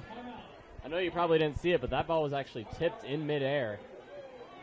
But all or nothing diving effort just to try to get every possible yard that you can. So now an interesting question here we must ask, Ty, is that what does Timpanogos do? How do they defend this last 1 minute 45? The same way they have been the previous 5 drives, it felt like. But for some reason, you bring a new quarterback into the aspects of trying to get those defensive stops, and guess what? You kind of just allow an extra 7 points that you probably didn't really want to give, obviously. But once you get towards into the territory, it looks like Timpanogos brings up the tempo. I don't know if that's just the story of the game or if that's just a coincidence, but I guess whatever works for you and whatever gets the win. 2nd down and 6 from the 44 following the timeout. Wall up the sideline looking. He's got him and it's caught! It's Beckstead again! Out of bounds inside the 25, and Payson really threatening now. He had an attempt there earlier, and guess what? Now he's got the catch. He's 1 for 2 right in that spot. Brings them in within really close to the red zone.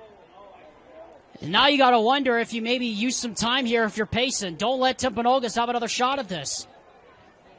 1 minute, 40 seconds left to go. Wall to throw on 1st down. Looks, throws. That's complete! Inside the 5! Struggling for the end zone! The ball comes out! The ball comes out! Timpanogos says they have it! Was he down? No signal from the officials. Was he down before the ball came out? Yes, he was!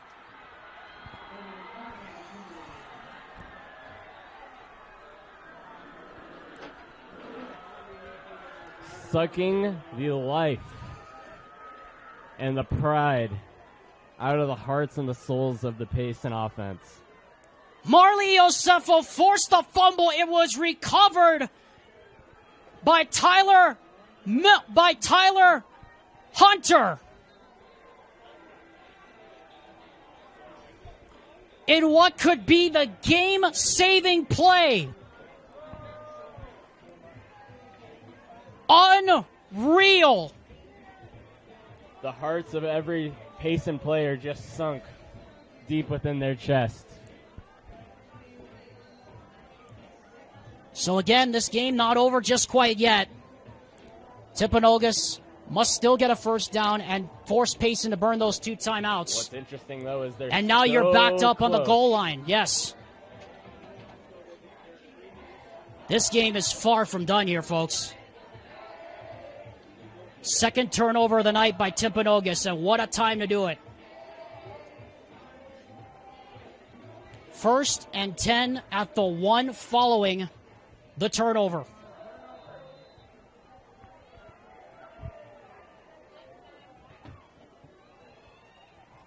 And it's a run. It is Bretzing, holds onto that football. He gets brought down after a pickup of 1. And the Lions will burn their second timeout here with 1 minute and 24 seconds left. So if Timpanogos doesn't get a first down here, Ty, how much time are we looking at potentially for Payson? How much would you guesstimate here we're going to have here if Payson comes up with a stop? Closer to 45, maybe even close to 40, which is quite a little bit of time, I would say. But for your offense, I think that's going to be hard to come back from.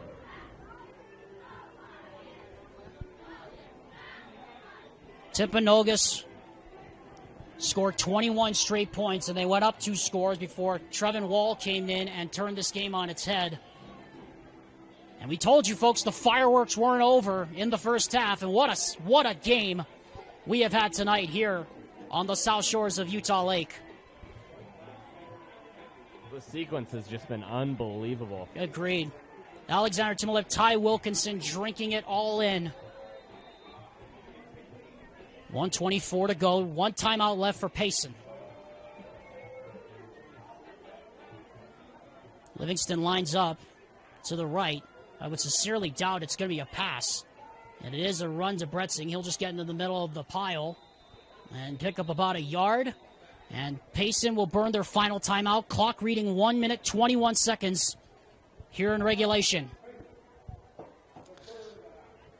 Of course, we like to remind you that KSL Sports Rewind's coverage of Timpanogos football is presented by Brent Brown Toyota Scion.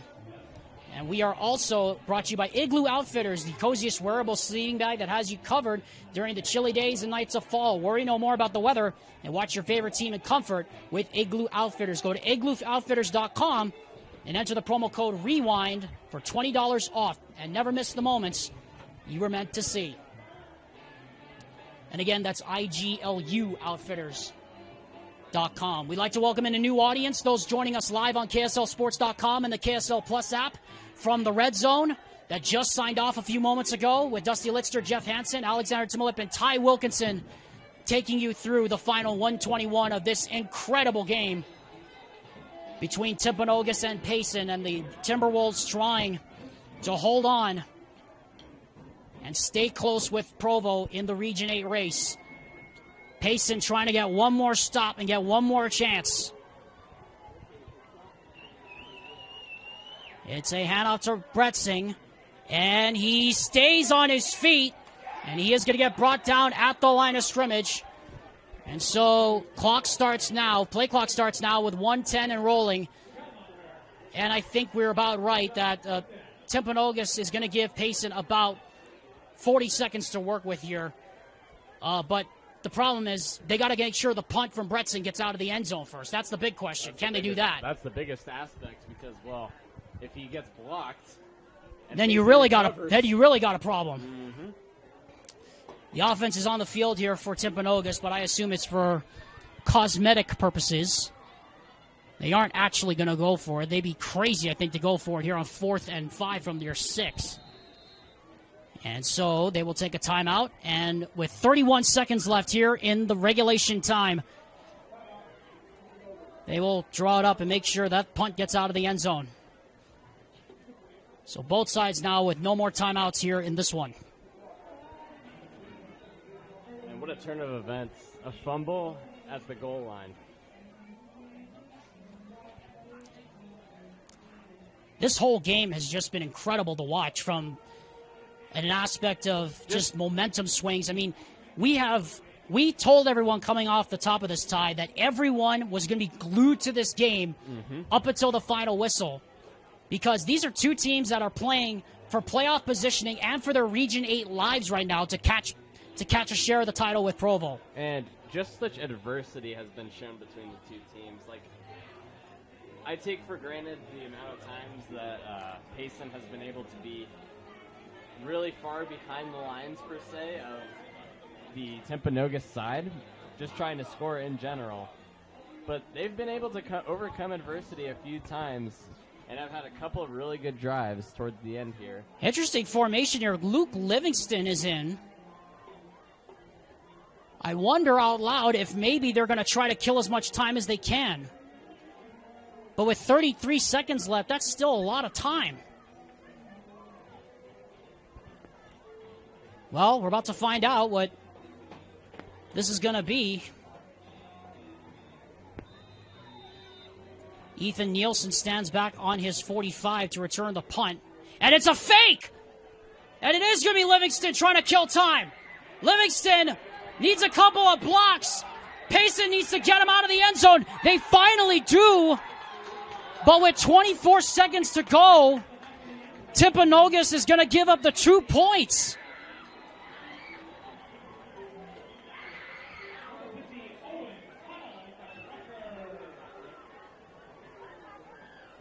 I'm not so sure about that call.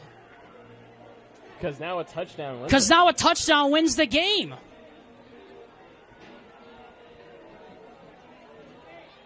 Well, at the very least, Timpanogos is going to force Payson to go the length of the field here. Oh boy, what a gutsy call this is here by Austin Heaps. Hopefully it doesn't backfire on him.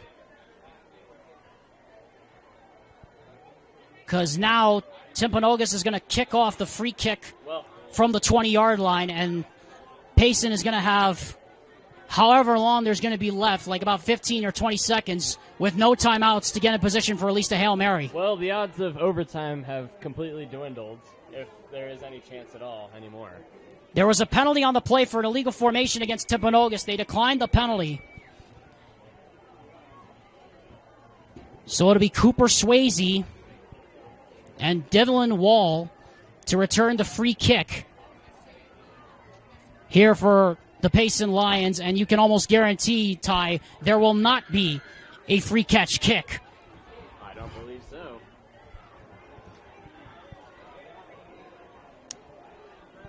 Well,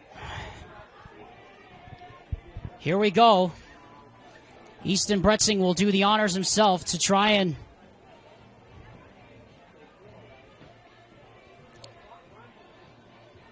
see if he can't pin Payson back deep. Alexander Timolip, Ty Wilkinson. If you're just joining us off the Rewind Sports Network's Red Zone stream that just finished up a few moments ago with Dusty Litzter and Jeff Hansen, they threw you over to us, and boy, it has been a wild game here on the South Shores of Utah Lake.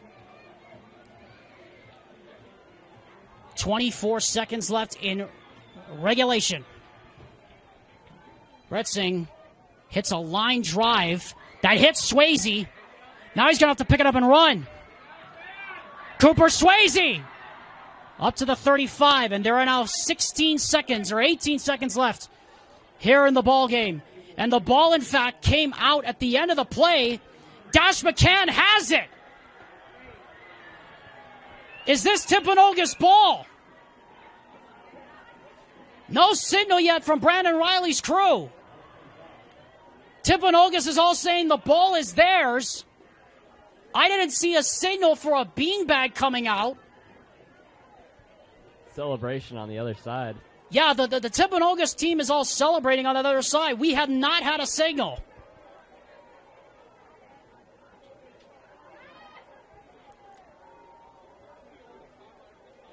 The Payson team is coming off the field, but I'm assuming they're waiting for the official's decision.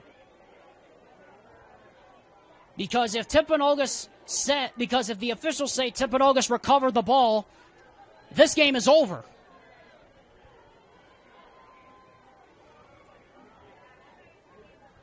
Huge call.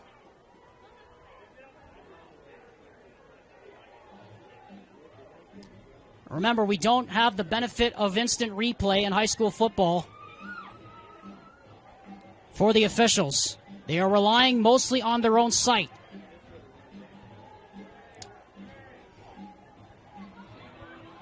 And they say it's Payson ball.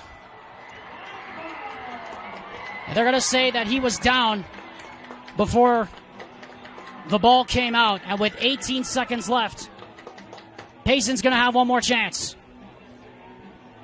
Huge break there. And now Luke Livingston lined up as a safety along with Josh Graff. They got a defender waiting at the 40-yard line. Everybody's back here. It's a prevent, trying to keep him in bounds.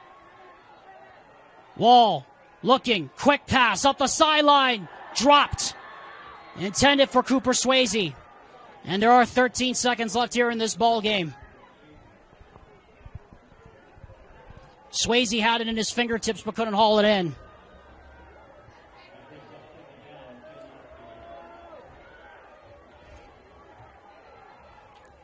Timpanogos defenders are playing a three-deep umbrella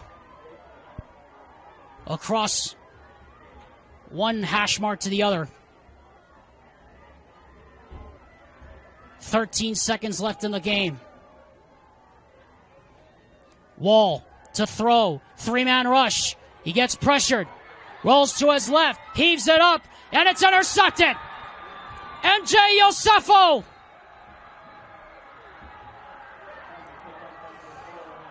Flags fly. It's not going to matter. All just but adding the fireworks to Timpanogos' celebration on the awaiting side.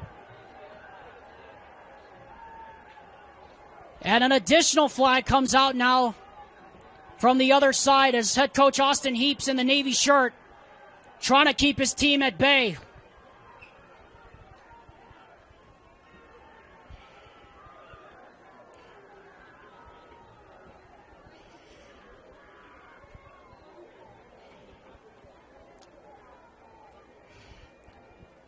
What a ball game.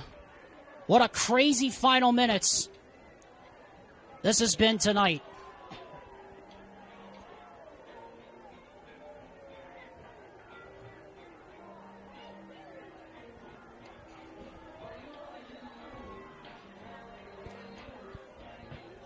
It's all academic really at this point. It's likely Timpanogos is going to be backed up inside of midfield. One can only assume. Yeah, but this, unless something incredibly insane happens here on this final play, the Wolves are going to come out of here with their biggest win of the year.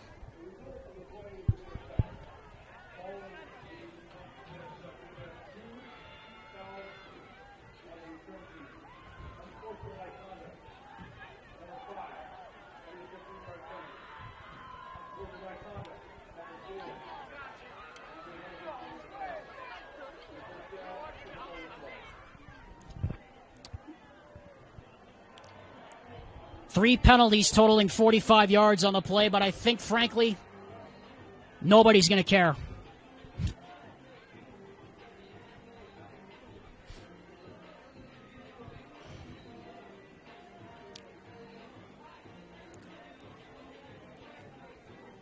Just 4 seconds left.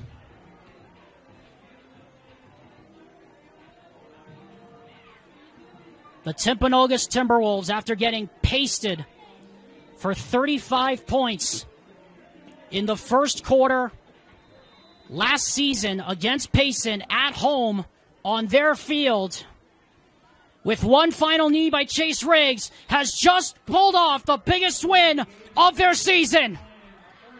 Coach Austin Heaps gets the ice bucket. The Timberwolves pull off the stunner and take down the Payson Lions on homecoming night in an all-time Friday night classic.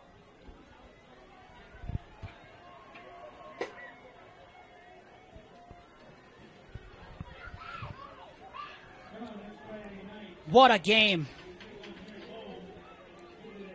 We'll be back to react and wrap it up on the Rewind Sports Network on KSLSports.com with Timpanogos the victors, 35-30.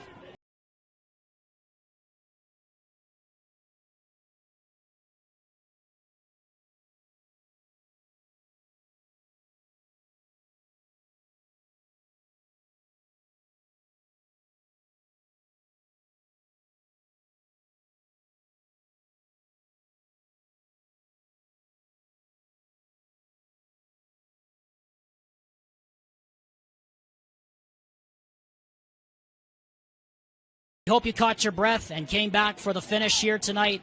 The Timpanogos Timberwolves come on the road and spoil the homecoming of the Payson Lions with their biggest win of the year, avenging a 43-point blistering on their home field last year and posting a 5-point come from behind, gutted out 35-30 victory.